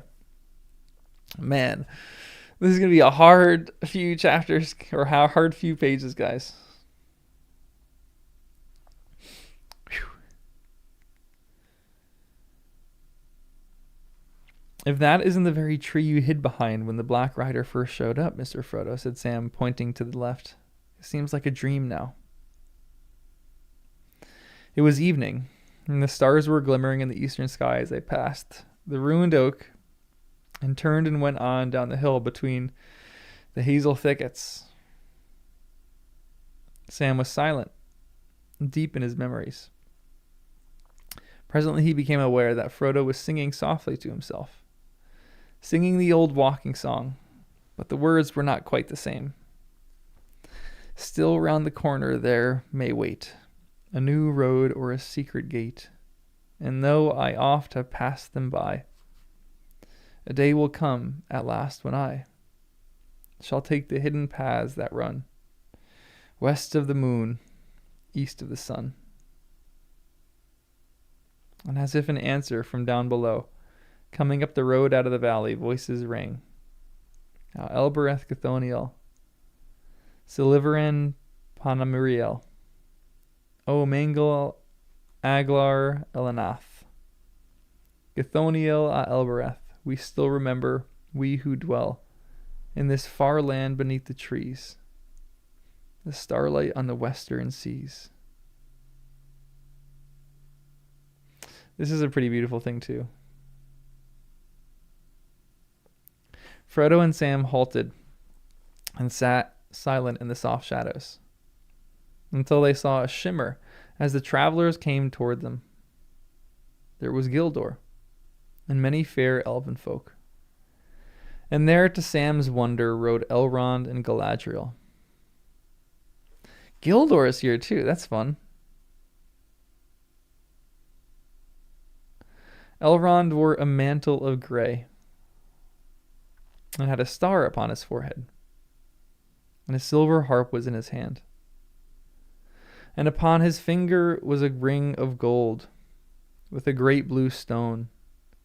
Vilya, the mightiest of the three. Interesting. Elrond has the mightiest of the three. But Galadriel sat upon a white palfrey and was robed in all glimmering white, like clouds about the moon. For she herself seemed to shine with a soft light. On her finger was Nenya, the ring wrought of mithril, that bore a single white stone flickering like a frosty star. Riding slowly behind on a small gray pony, and seeming to nod in his sleep, was Bilbo himself. Interesting. So Gandalf has one. So it's Gandalf, Elrond, and Galadriel. They have the rings. Interesting that one is the mightiest of the three. Vilya, Nenya, and what's the other one?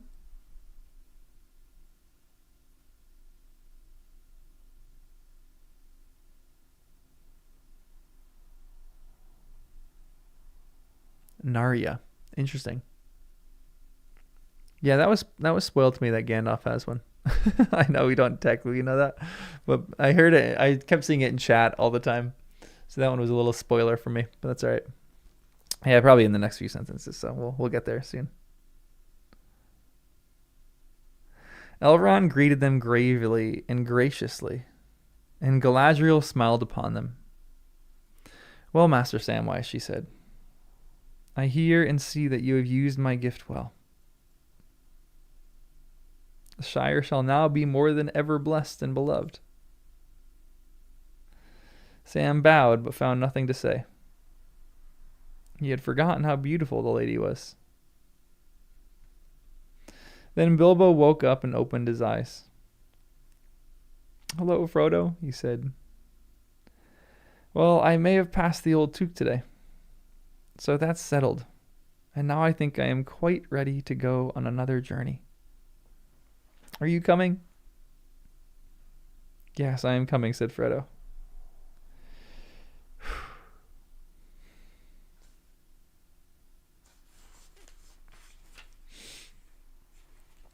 Man. The ring bearers should go together.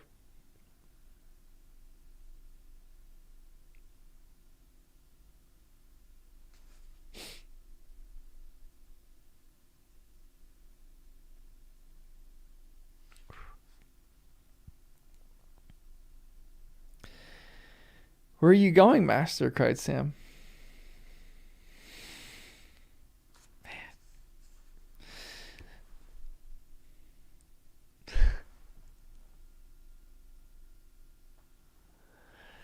Oh, this is going to be tough.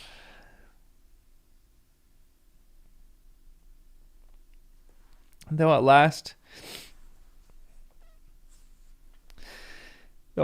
he understood what was happening.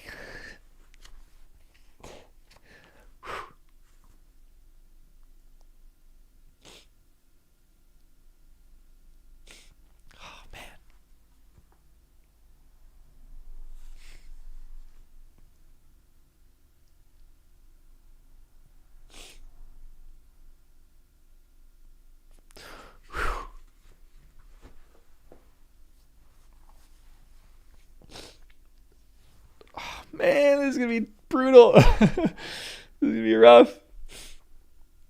All right, we got this, guys. We got this. Man, we still have 2 pages left. I'm not going to be able to get through these.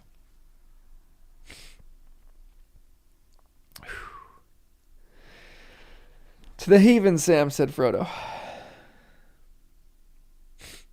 Oh, man. Every line is going to get me.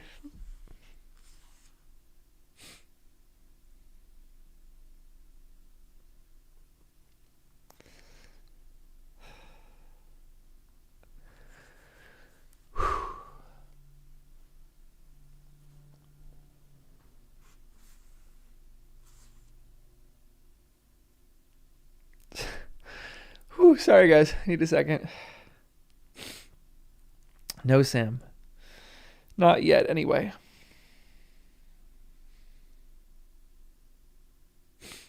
Not further than the Havens. Though you two were a ring bearer, if only for a little while. Your time may come. Do not be too sad, Sam. You cannot always be torn in two. You will have to be one and whole for many years. You have much to enjoy and to be. And to do. Man.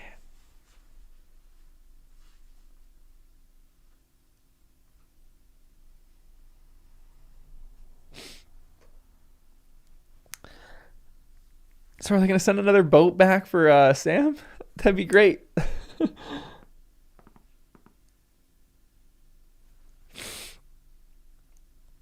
Did I miss a bit? Sorry. What part did I skip? Let me just start this over. Maybe I won't be able to get through this, but yes, I am coming, said Frodo. The ring bearers should get together, or should go together. Where are you going, master? Cried Sam. Though at last he understood what was happening. To the Havens, Sam, said Frodo. And I can't come? No, Sam, not yet anyway. Not further than the Havens, though you were too a ring bearer, if only for a little while. Your time may come. Do not be too sad, Sam. You cannot always be torn in two. You will have to be one and whole for many years. You have so much to enjoy and to be and to do. Ah, man. But, said Sam,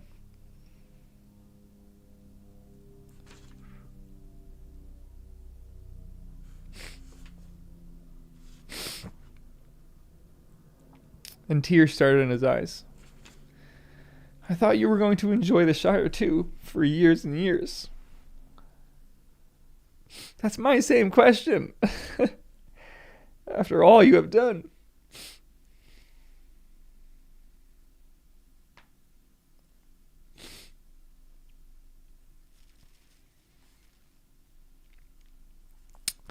This is going to be a long, long page. Sorry, guys. Woo.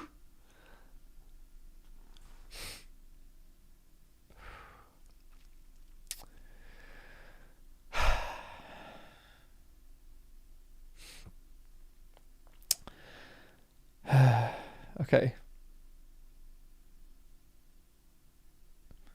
So I thought too once, but I have been too deeply hurt. I've been too deeply hurt, Sam. I tried to save the Shire, and it has been saved, but not for me.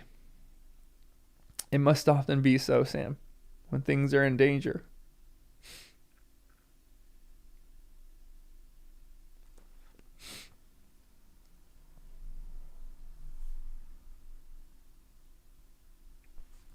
Someone has to give them up.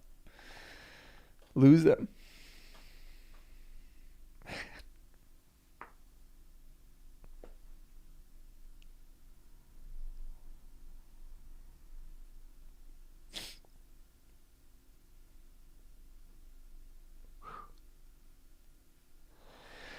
I need to take a few deep breaths. Give me a second, because this is killing me.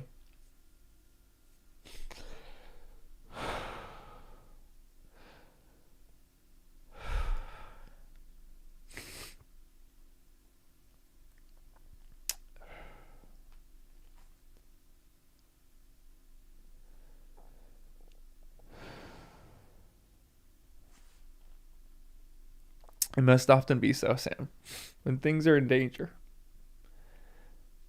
I can't read even a sentence. This is brutal. Yeah, I really do need tissues. I should have gotten something before. Ay, ay, ay. Someone has to give them up, lose them, so that others may keep them. But you are my heir.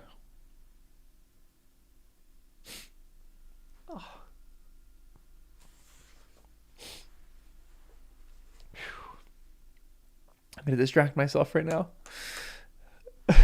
and write it out. Man.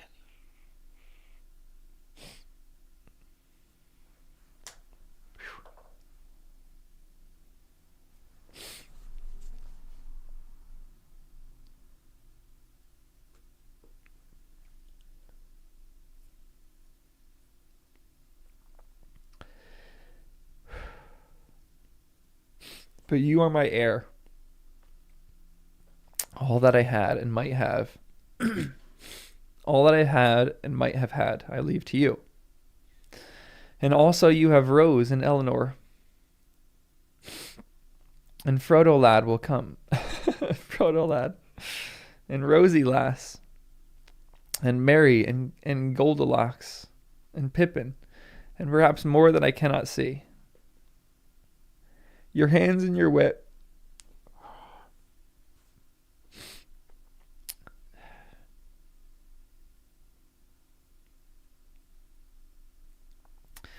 Your hands and your wit will be needed everywhere. You will be the mayor, of course, as long as you want to be, and the most famous gardener in history. You will read things out of the Red Book and keep alive the memory of the age that is gone, so that people will remember the great danger.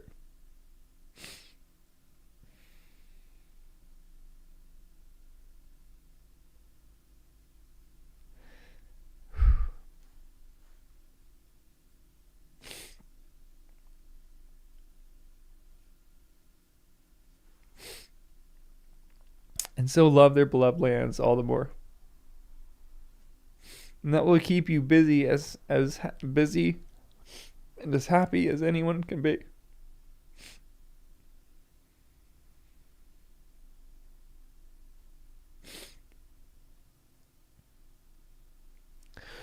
Whew, sorry guys.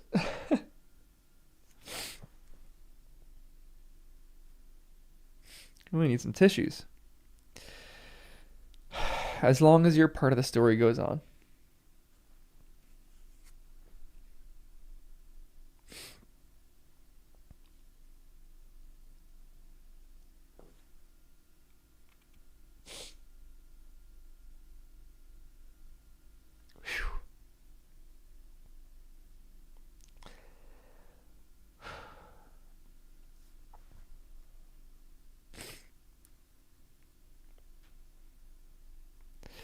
Come now and ride with me. I can't even breathe anymore. Everybody need a tissue. Ay, ay, ay.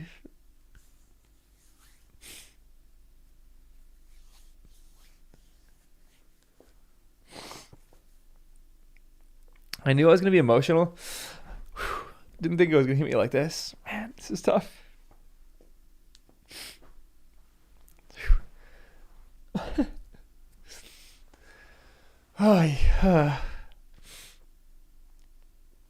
Honestly, Wes is funny because I think he realized I'm like struggling through this. So he's just sleeping at the door right there. He's sleeping in a new spot. He came a little closer.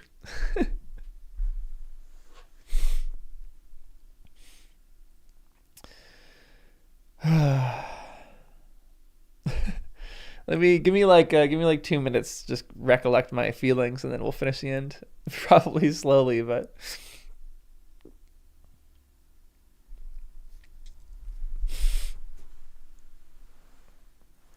oh man, the worst is coming. No, guys, thanks for the gifts too. Shannon Mellon, appreciate it. Thanks for the 20. Attila, thanks too. Thanks, Dane. There goes my hero by the Foo Fighters. Yeah. Ignorance, thanks for the 2. Yeah, the goal has been met and failed. We failed the goal. Thanks for helping me fail the goal, guys. Why? Man, I'm getting soft in my old age, guys. This is just tough to get through. And here, let me talk about something so that let me talk theoretically about something so that I can maybe pull myself back together to read the last page. I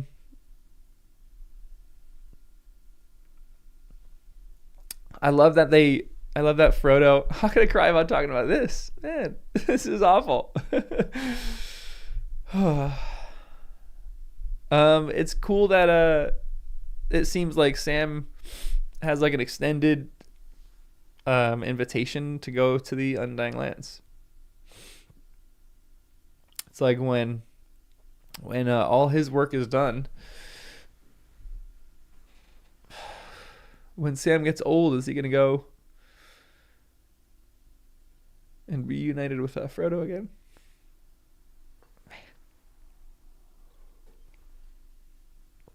Sorry, I gotta drink more water to replenish my tears. Oy. You still crying when Thor dies at the start of 2009 Star Trek. Man. Yeah, no spoilers. No spoilers. Man, this is crushing to me, guys. This is like such a good ending. It's really sad to me, but very wholesome. Very wholesome.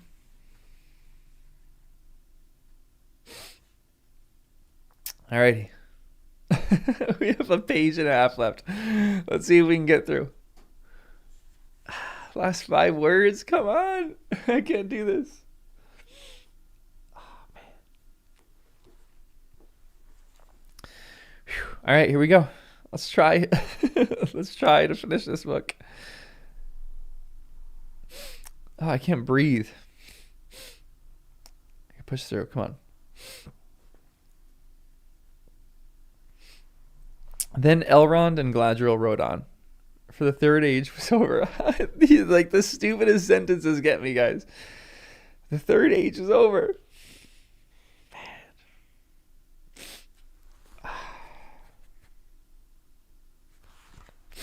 Man, the third age was such a good age. I barely know anything about it. Oh, Jeff, thanks for the 50. That is incredible. That is so generous. Man. Jeff, thank you so much. Thanks for all your comments on all the videos too. I love everything that you say. Man, thank you. Dane, thank you too. Greater love hath no man than this, that a man lay down his life for his friends.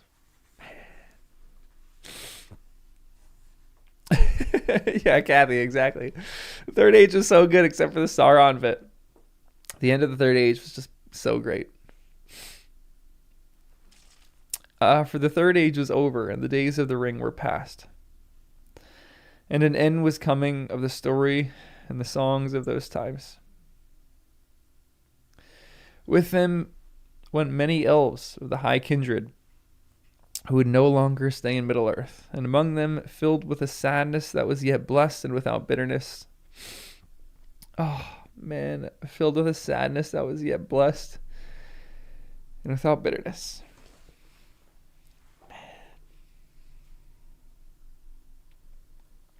That's how I feel. That's the exact thought of what I feel right now. I feel so sad, yet blessed and without bitterness. Rode Sam and Frodo and Bilbo.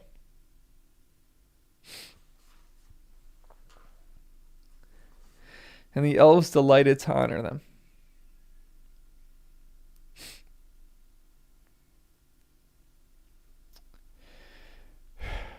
Though they rode through the midst of the Shire, all the evenings and all the nights, none saw them pass.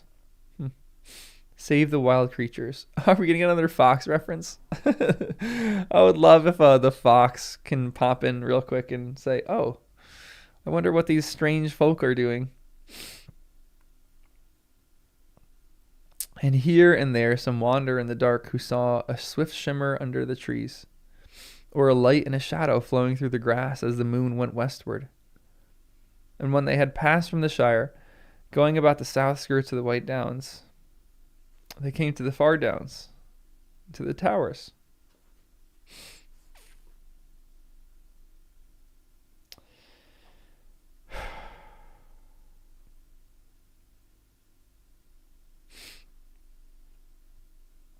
And looked down the distant sea. And so they rode down at last to Mithlond, to the great havens in the long Firth of Lune. As they came to the gates, Círdan the shipwright. Hey, Círdan! I know that you guys mention him a lot. He's the oldest person in Middle-earth, apparently, or something like that. Círdan the shipwright came forth to greet them. That's funny. I didn't think he was in. I didn't think he was in Middle Earth. I thought he like built a ship and went back to the Undying Lands or something. Círdan, remember the name. Best of the best. That's the one. Attila, I'm gonna keep that locked in my memory now. Whenever we get to them in the Silmarillion. Man, he's the oldest elf. Apparently he has a beard, right? Very tall he was. And his beard was long. That's the perfect thing. Read and find out right there. He has a beard. He's an elf with a long beard. That's crazy. He was gray and old, save that his eyes were keen as stars. And he looked at them and bowed and said, all is now ready. Oh, Racine, without not even a mention, not even a comment too. Thanks for the 50 pounds. You guys are so way too kind. You guys are really the best. I don't deserve all that. Thank you. You guys are the real MVPs. Yeah. Omar Scene, thank you so much. And then the $50 bucks, 50 pounds. You guys are so great. And your donos, Jeff Bree, Jeff, thank you too. You guys are the best. He looked at them and bowed and said, all is now ready. Then Círdan led them to the havens. And there was a white ship lying, and upon the quay, beside a great gray horse, stood a figure. Oh, man, shoot.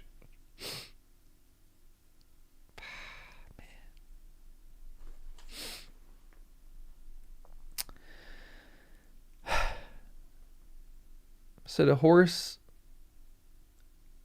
stood a figure robed all in white, awaiting. Oh, man.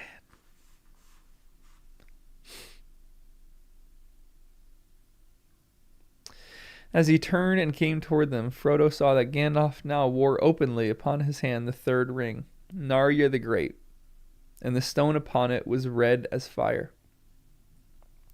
Then those who were to go were glad, for they knew that Gandalf also would take ship with them.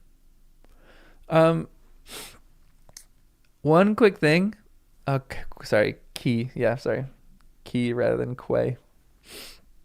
Was Gandalf hiding the ring? Like he's wearing it openly upon his hand now? Quay is pronounced key. Yeah, thank you, Michael. I guess, is this the fire ring? Is one water, is one fire, and is one air? All of the rings were hidden before. Interesting. Does it mention that in the text that like when Galadriel was... No, it mentions that the light catches in the ring, right? Or is that the crown that she wears?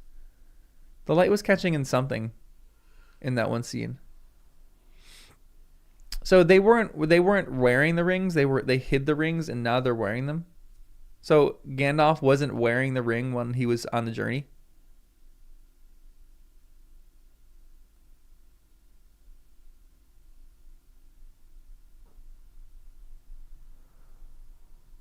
He's the wielder and servant of the secret fire. Okay, interesting.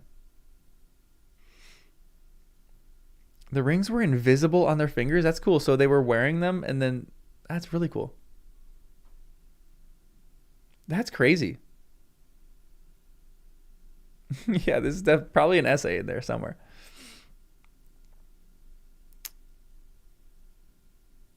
That is really cool. It is the reverse of the One Ring. The rings go invisible on them versus the One Ring makes you invisible. Yeah, a lower question makes the chat go crazy right now. I'm trying to catch everything, but it's hard to read all this stuff. Like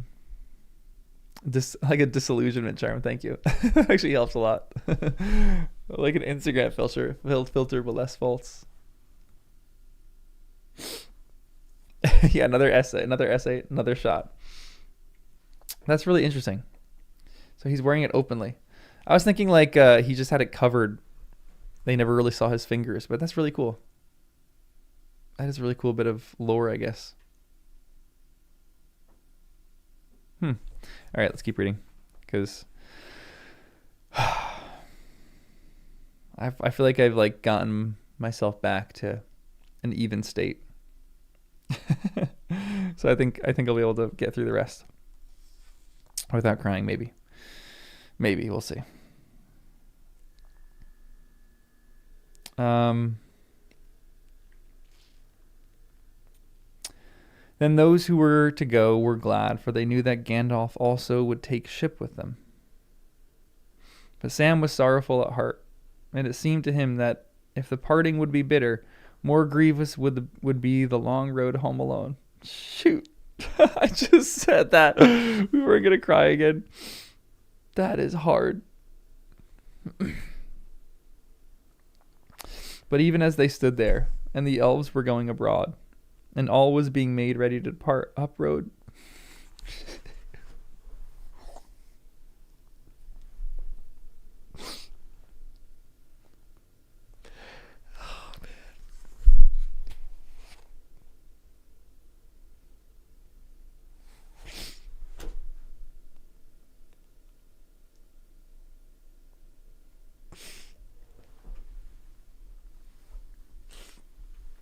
Oh, come on. This is brutal. Oy. But even as they stood there, and the elves were going aboard, and all was being made ready to depart, up rode Merry.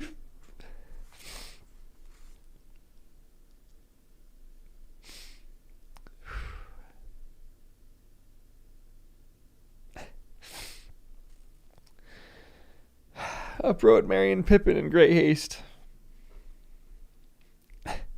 And amid his tears, Pippin laughed.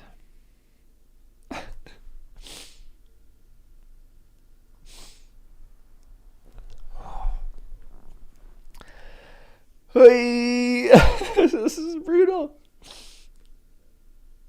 Wes keeps looking at me like I'm crazy. Amid my own tears, I have to laugh, because otherwise I'm going to be a mess. Ah, they ran back.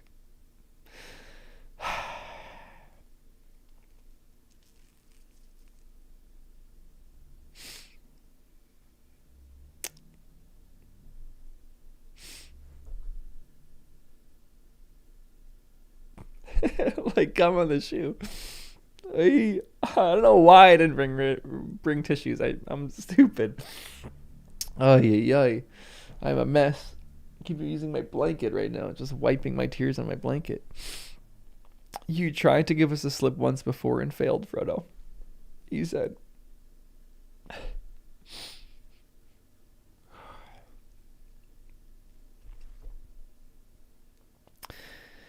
This time you have nearly succeeded, but you have failed again. It was not Sam, though, that gave you away this time.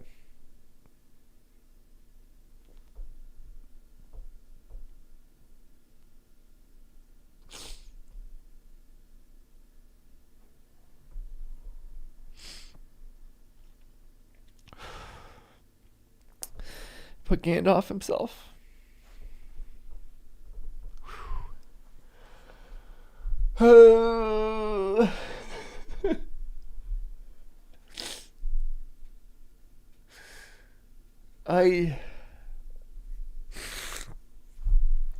Gosh. I love that Gandalf told him. I love that they came. And it's so much better too, because in the movies you have the moment where they run into to the ring, to the Council of Elrond, and they join in there. But this running in is even better. It's beautiful.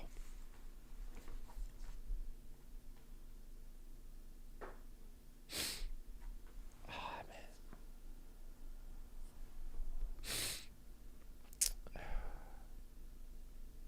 They're running in to say goodbye. Man. Yeah, I need a drink. Oy. Ay, ay, ay.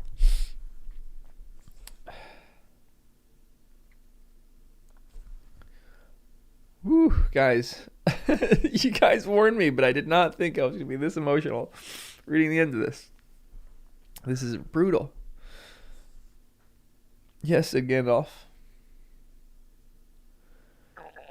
For it will be better.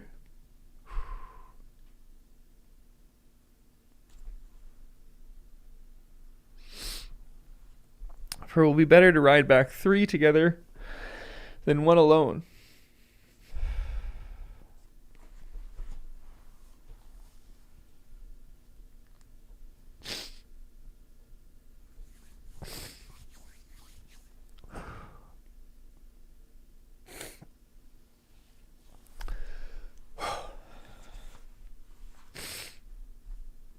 Sorry, this is the worst. This is the worst ASMR stream ever. I'm just sniffing in the mic the whole time. Ay. This is rough. Ay.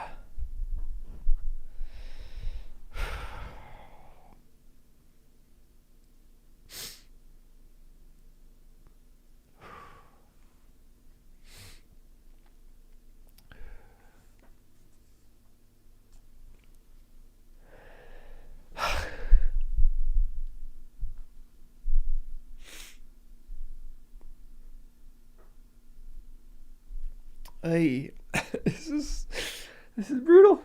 This is brutal. I can't even pull myself together. Usually, like, I tear up and like can pull myself together. This is like, no, I'm not possible. It's not possible to do that. I can't do it. Man. Every line. Man.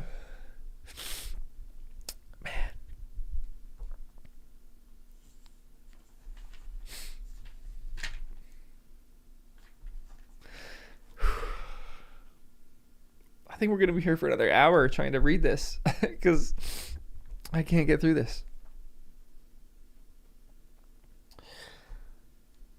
Wes just keeps looking at me in the doorway. I think he's really concerned about me right now.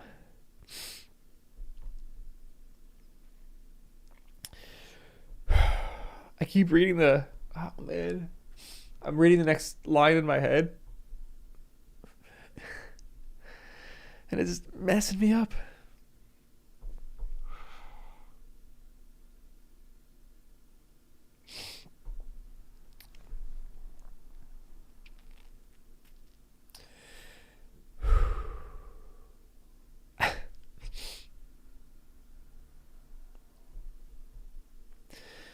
Oh, I can't, dude.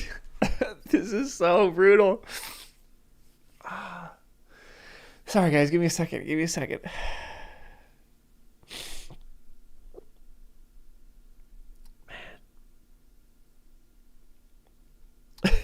Imagine, yeah, if I was alone reading this, I would be worse. I would be so much worse. This is brutal, guys. Gravel Nerd, I don't know how you got through that. Grass to nettle. Okay. All right. You guys are great. Thank you. Get a tissue for the low Luthien. I might have to break the stream up. I might have to end it here. We'll read the next part later when we come back. We'll hear it last, dear friends.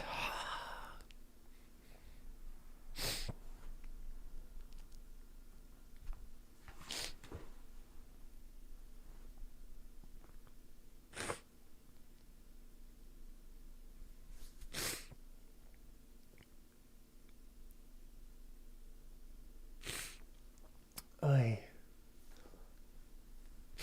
Oh, man, this is brutal.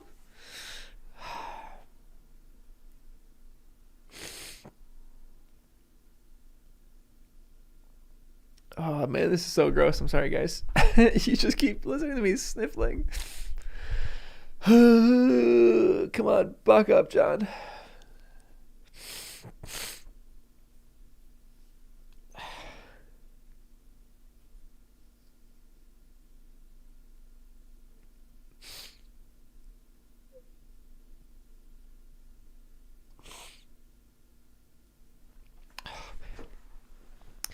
It does me no good too, because just when I think I'm like, okay, I will in my head read the next sentence And this sentence is brutal.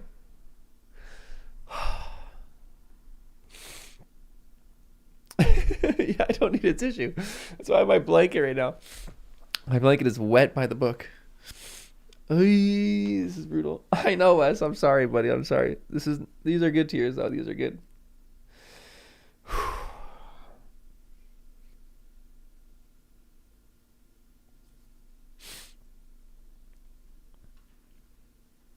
All right.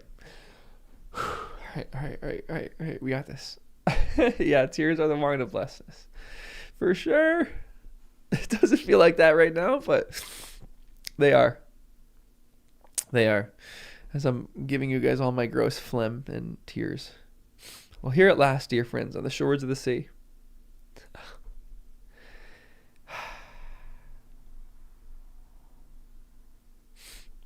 Comes the end of our fellowship in Middle-earth. Go in peace. I will not say, do not weep.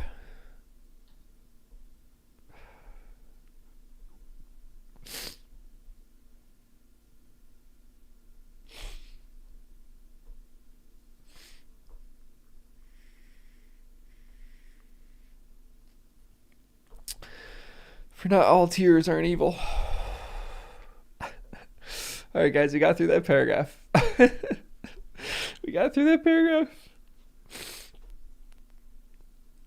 Wes, sorry, bud.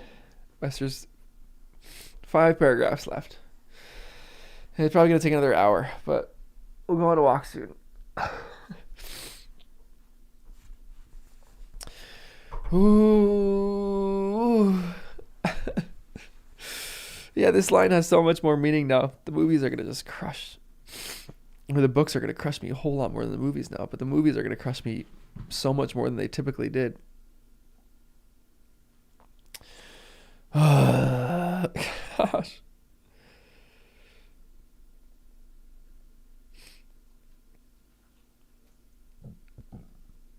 Then Frodo kissed Merry and Pippin.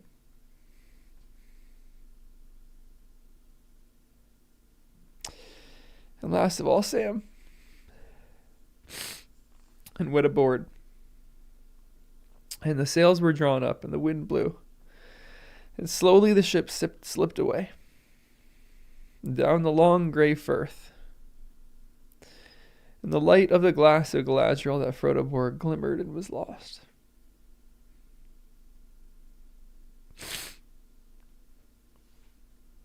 And the ship went out into the high sea and passed on into the west. Until at last, on a night of rain, Frodo smelled the sweets.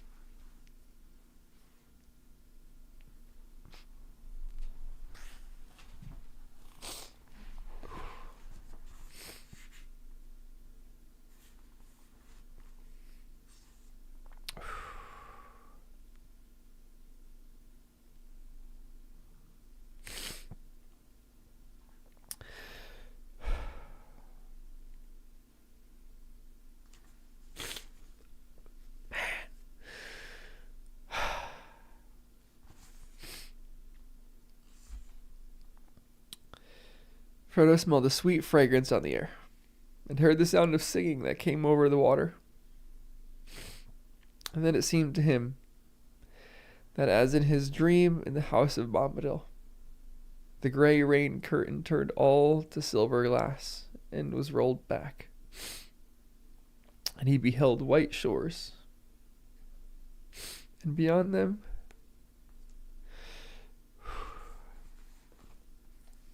the far green country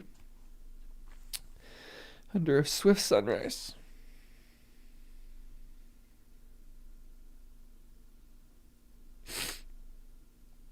But to Sam the evening darkened. But to Sam the evening deepened to darkness as he stood at the haven. And he looked at the grey sea. And as he looked at the grey sea, he saw only a shadow on the water that soon was lost in the west.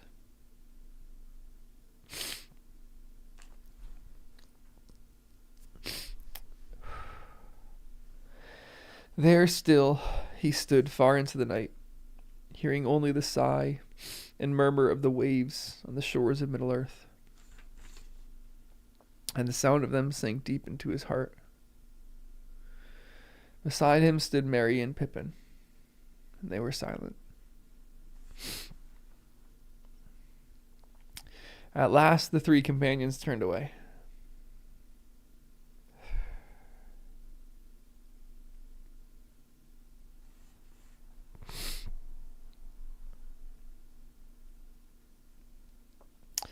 And never again looking back, they rode slowly homeward, and they spoke no word to one another until they came back to the Shire. But each had great comfort in his friends on the long grey road.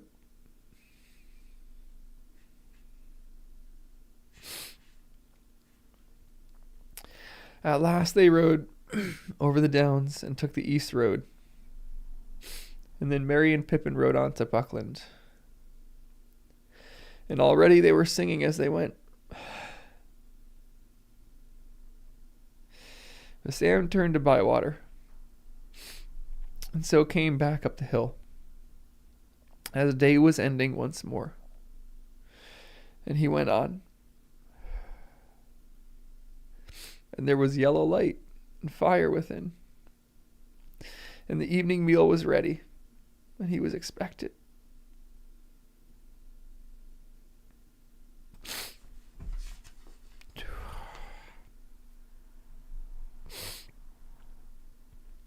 And Rose drew him in.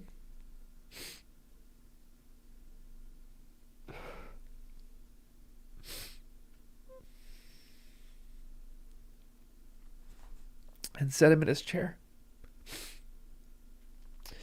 And put little Eleanor upon his lap.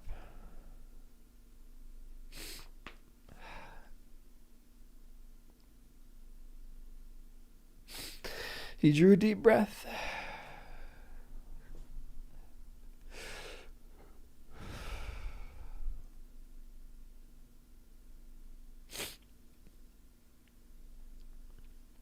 Well, I'm back, he said.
So the journey ends, guys.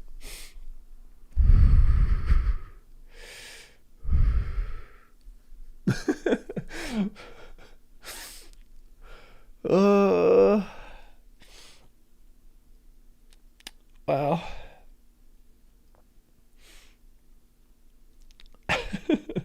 Well, I'm the Lord of the Rings, he said. Guys, man.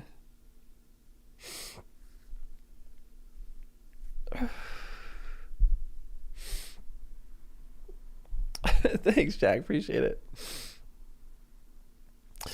Looking forward to the appendices. Not very Jordy. Thank you too. Thanks for the 10. Oh, guys.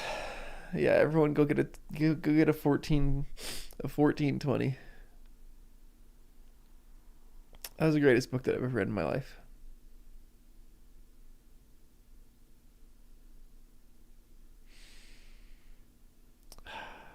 It's a weird feeling being done, I honestly thought I was going to feel more like empty feeling done, because sometimes I feel like empty when I finish a book that I really love. But this one feels different. This is like just like grateful for the story.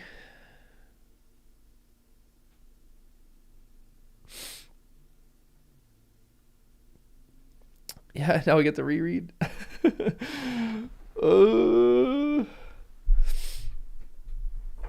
Yeah, we got to do the epilogue too. We have the appendices. We have so much left. Oh man, I just want to be in this world. I want to be in Middle Earth. Oh, let me thank you so much. That does cheer me up a lot. I don't need to be cheered up. These are like good tears, guys. These are like whole tears. Sad, but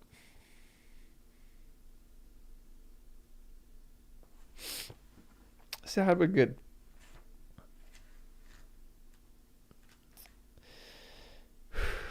Not all tears are an evil.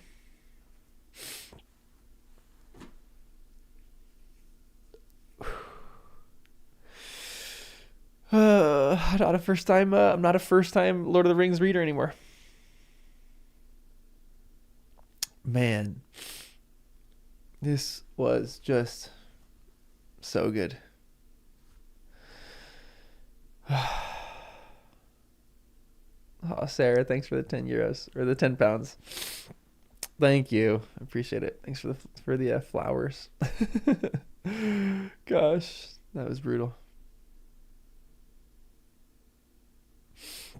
Can we find someone else to start a channel reading through Lord of the Rings for the first time, so that I get to vicariously experience and live through them?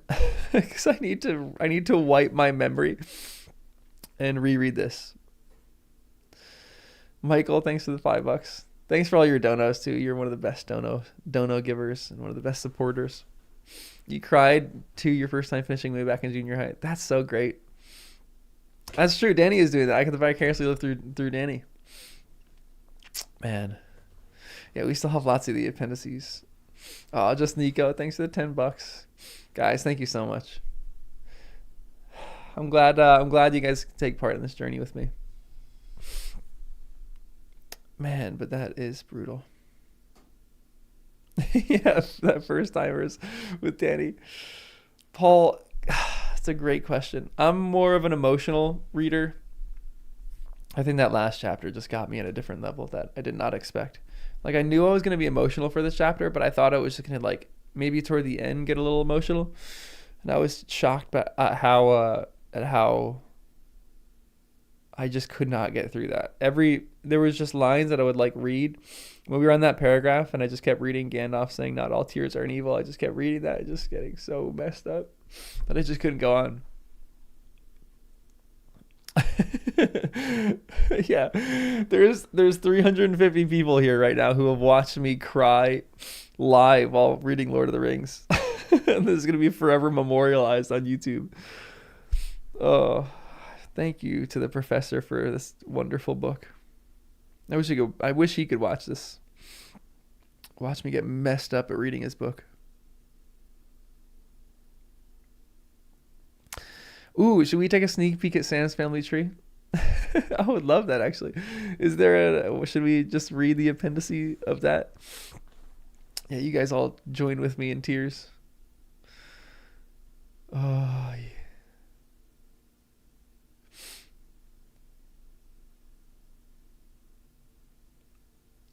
Yeah, I'm really excited to read his letters, because I would love to know what's going on in his mind when he's writing some of this stuff.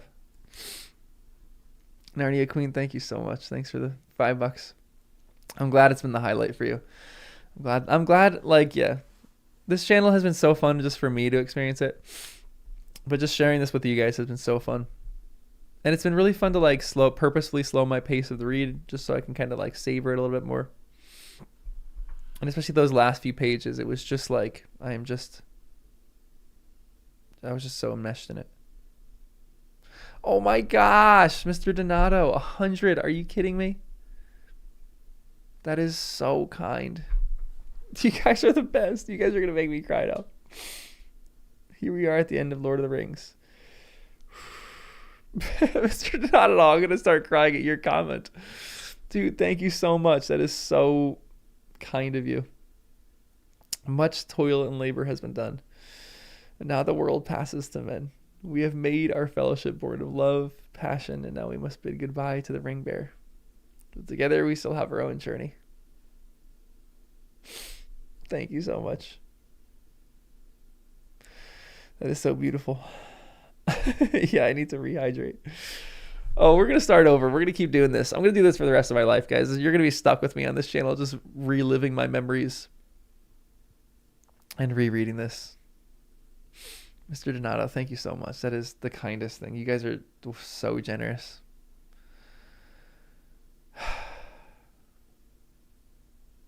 Oh, yeah, Bilbo's last song. Let me read Bilbo's last song. Am I going to get messed up on Bilbo's last song? Maybe let's end the stream with Bilbo's last song, if I can manage it.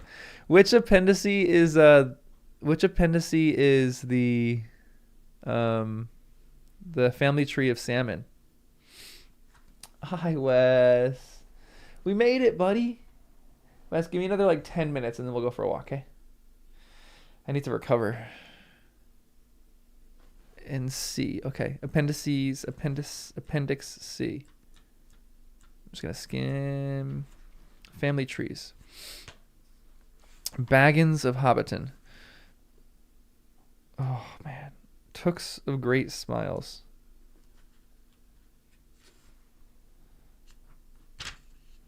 The Longfather Tree of Master Samwise.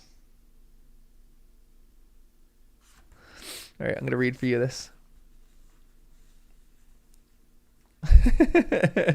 Yeah, this is the year of it's kind of the year of 2025, 2026. A good vintage year for me reading through Lord of the Rings for the first time.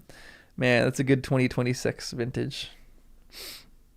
Hamfast of Gamwich. Wiseman Gamwich. Holman, showing also the rise of the families of Gardner of the Hill and of Fairbane of the Towers. Holman the Green-Handed of Hobbiton. So he has children. Holman the Green-Hand of Hobbiton.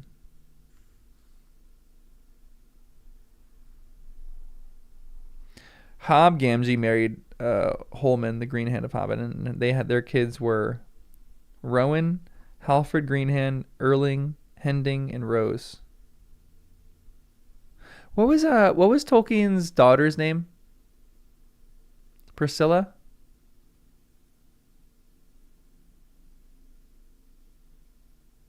Gamwich, Gamage, Gamagee, Gamgee.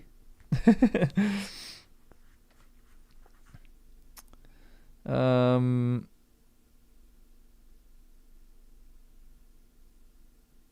then they had Hobson, Andwise, Roper of Tightfield, Hamfast, Ham Gamgee the Gaffer. There he is. Took up with his cousin Holman in Hobbiton as a gardener. Hamfast, his children, Hamson, Halfred, Daisy, May, Samwise, Marigold. Why did I not think that Sam had siblings?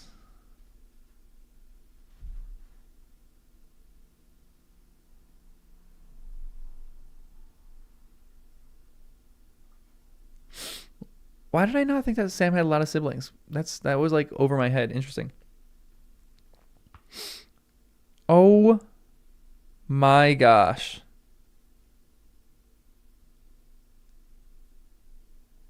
You know that do you know that moment in the movies when the lady's walking by Bilbo and Bilbo goes, "Oh, these are all your children, aren't they?" Well, what does he say? "Well, you have had a productive life, haven't you?" Sam and Rosie are productive.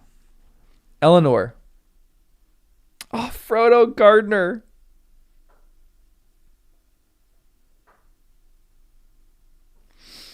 Oh, they had a Frodo. Eleanor, Rose, Merry Pippin, Goldilocks, Hamfast, Daisy, Primrose, Bilbo. Oh, Ruby, Robin, Tolman.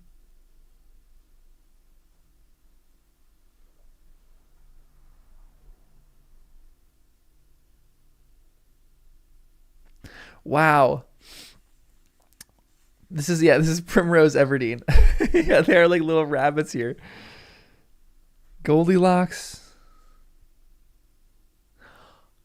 No way.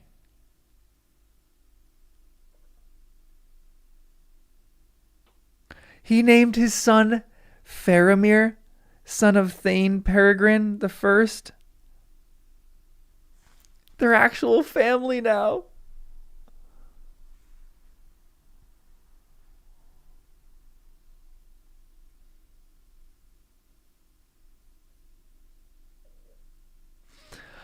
Oh, this is so good. There's so much rich meaning in this.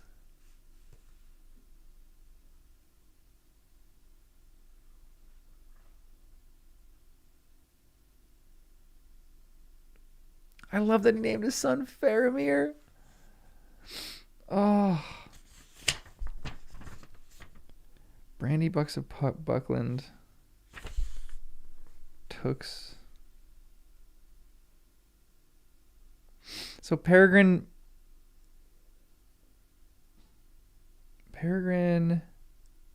married Diamond of Longcleave.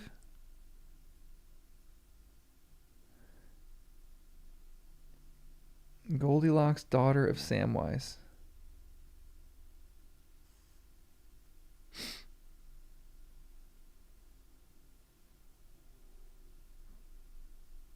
I could look at these forever. This isn't super entertaining streaming. We'll do this when we read the appendices. I'll just sit here for an hour and look over these. Man, that is incredible. Wow. It said that it's hard to read this. Eleanor the Fair, Fastred of Greenhome. They removed to the Westermarch, a country then newly settled, being a gift of King Elisar. Oh. Between the Far Downs and the Tower Downs. From them came the fair bairns of the Towers, wardens of the Westmarch, who inherited the Red Book and made several copies with various notes and later additions. Man, that's great. Oh. Wow. Bilbo's last song. I'll look it up and then we'll end the stream so that I can pull myself together again.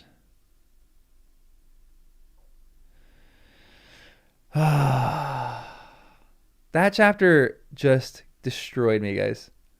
Did not think it was going to do that.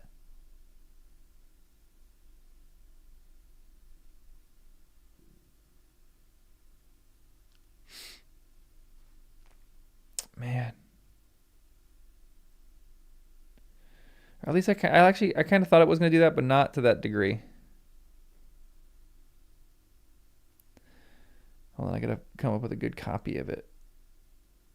This is like an image. Oh, here you go. Oh, man. Before I read this, because we're going to end the stream on this one. Before I read, I just wanted to thank you guys for sticking with me and just taking part in this journey with me.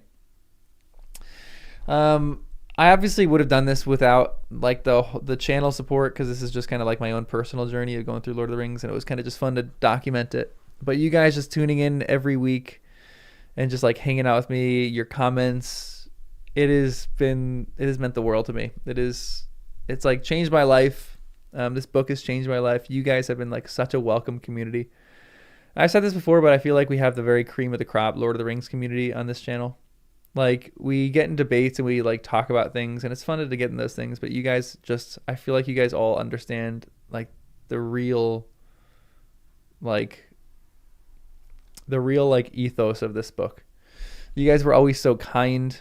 If I got things wrong, you guys helped me out, nudged me along certain ways. You guys were just such a pleasure to read with. Like, this is a good experience for everyone. Everyone needs to get a book that they have not read before. Start a YouTube channel and find a really beautiful community of people that really just are so kind and just like are so excited for you to read it for the first time. So I just had the best time doing this, and I just wanted to thank you. Wait, there's a full book of Bilbo's last song? I thought it was just a poem. I'll have to order that now. I have to order all the stuff. I don't think I've ever been affected by a book in this way. Wait, Círdan was actually in Rings of Power? Interesting. I don't remember much of Rings of Power, let's be completely honest. Like, it was in one eye, out the other. Oh, that's really cool that he was in that. Maybe I gotta rewatch Rings of Power. I know that's terribly said. We can't end on that, but again, yeah, guys, I just want to thank you guys for your kindnesses and just for your donations. Some of you are like so generous in how you guys donate and just like even spend your time with me. So I just feel very honored by that.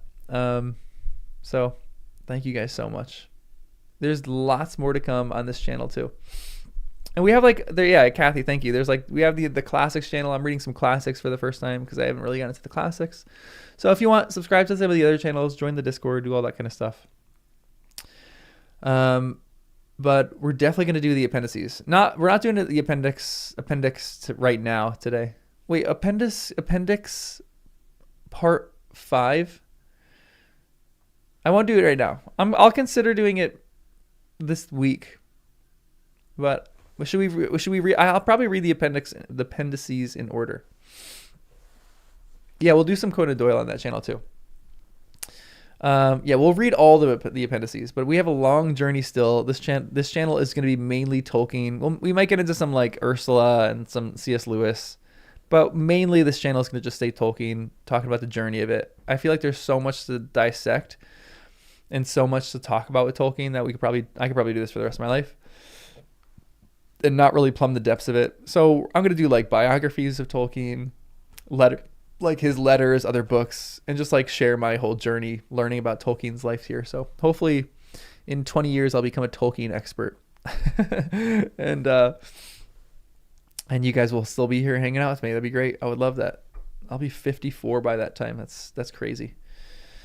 But it was a huge pleasure with this whole channel, guys. You guys really changed my life for the best possible way. This book changed my life, and you guys really changed my life in the best possible way. So I just wanted to thank you guys for that, and I will just continually express my gratitude for you guys. But and just this one specifically, as we finish Lord of the Rings, I just wanted to thank you guys.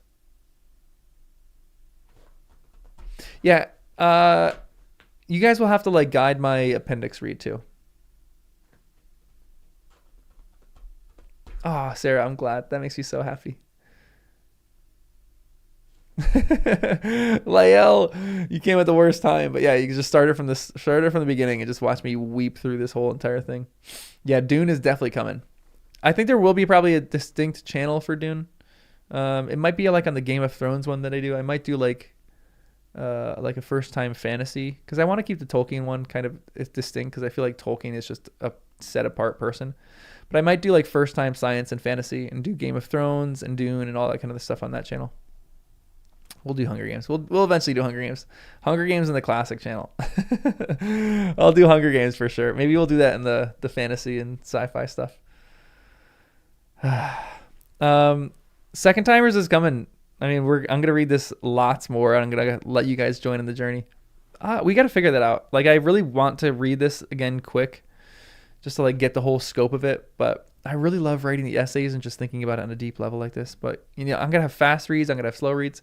Some months on this channel, I might read Lord of the Rings in a like 2 weeks and just write one essay in the book that I thought was incredible from like a quick reading. Maybe there's gonna be a section of 2 years where we go through Lord of the Rings crazy slow and do like an essay, a few essays a week on every little tidbit in this after I finish the Silmarillion or something. But there's gonna be lots. There's gonna be lots that comes after this. Lots that come after this. So stay tuned for everything, guys. But again, I just wanted to express my gratitude for you guys because you guys have been the best through this whole journey. It's been so fun. But this is I'm gonna end with this poem, Bilbo's last song, and then I'll get the book. I don't know the difference between the two. But this is Bilbo's last song. Day is ended, dim my eyes, but journey long before me lies. Farewell, friends, I hear the call. The ships beside the stony walls. Foam is white and waves are gray. Beyond the sunset leads my way. Foam is salt. The wind is free. I hear the rising of the sea. Farewell, friends, the sails are set. The wind is east, the moorings fret. Shadows long before me lie, beneath the ever-bending sky. But islands lie behind the sun, that I shall raise ere all is done. Lands are to the west of west, where night is quiet and sleep is rest. Guided by lonely star, beyond the utmost harbor bar, I'll find the havens fair and free, and beaches of starlit sea. Ship, my ship, I seek the west, and fields and mountains ever blessed. Farewell to Middle Earth at last. I see the star above your mast.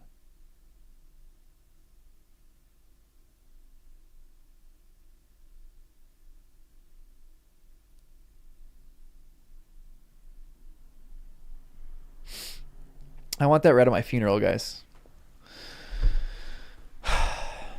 If any of you guys come to my funeral and they don't read that at my funeral, be ready to riot. I'm coming back from the grave and I'm reading that. That was beautiful. Oh, I want all the poetry of Tolkien read.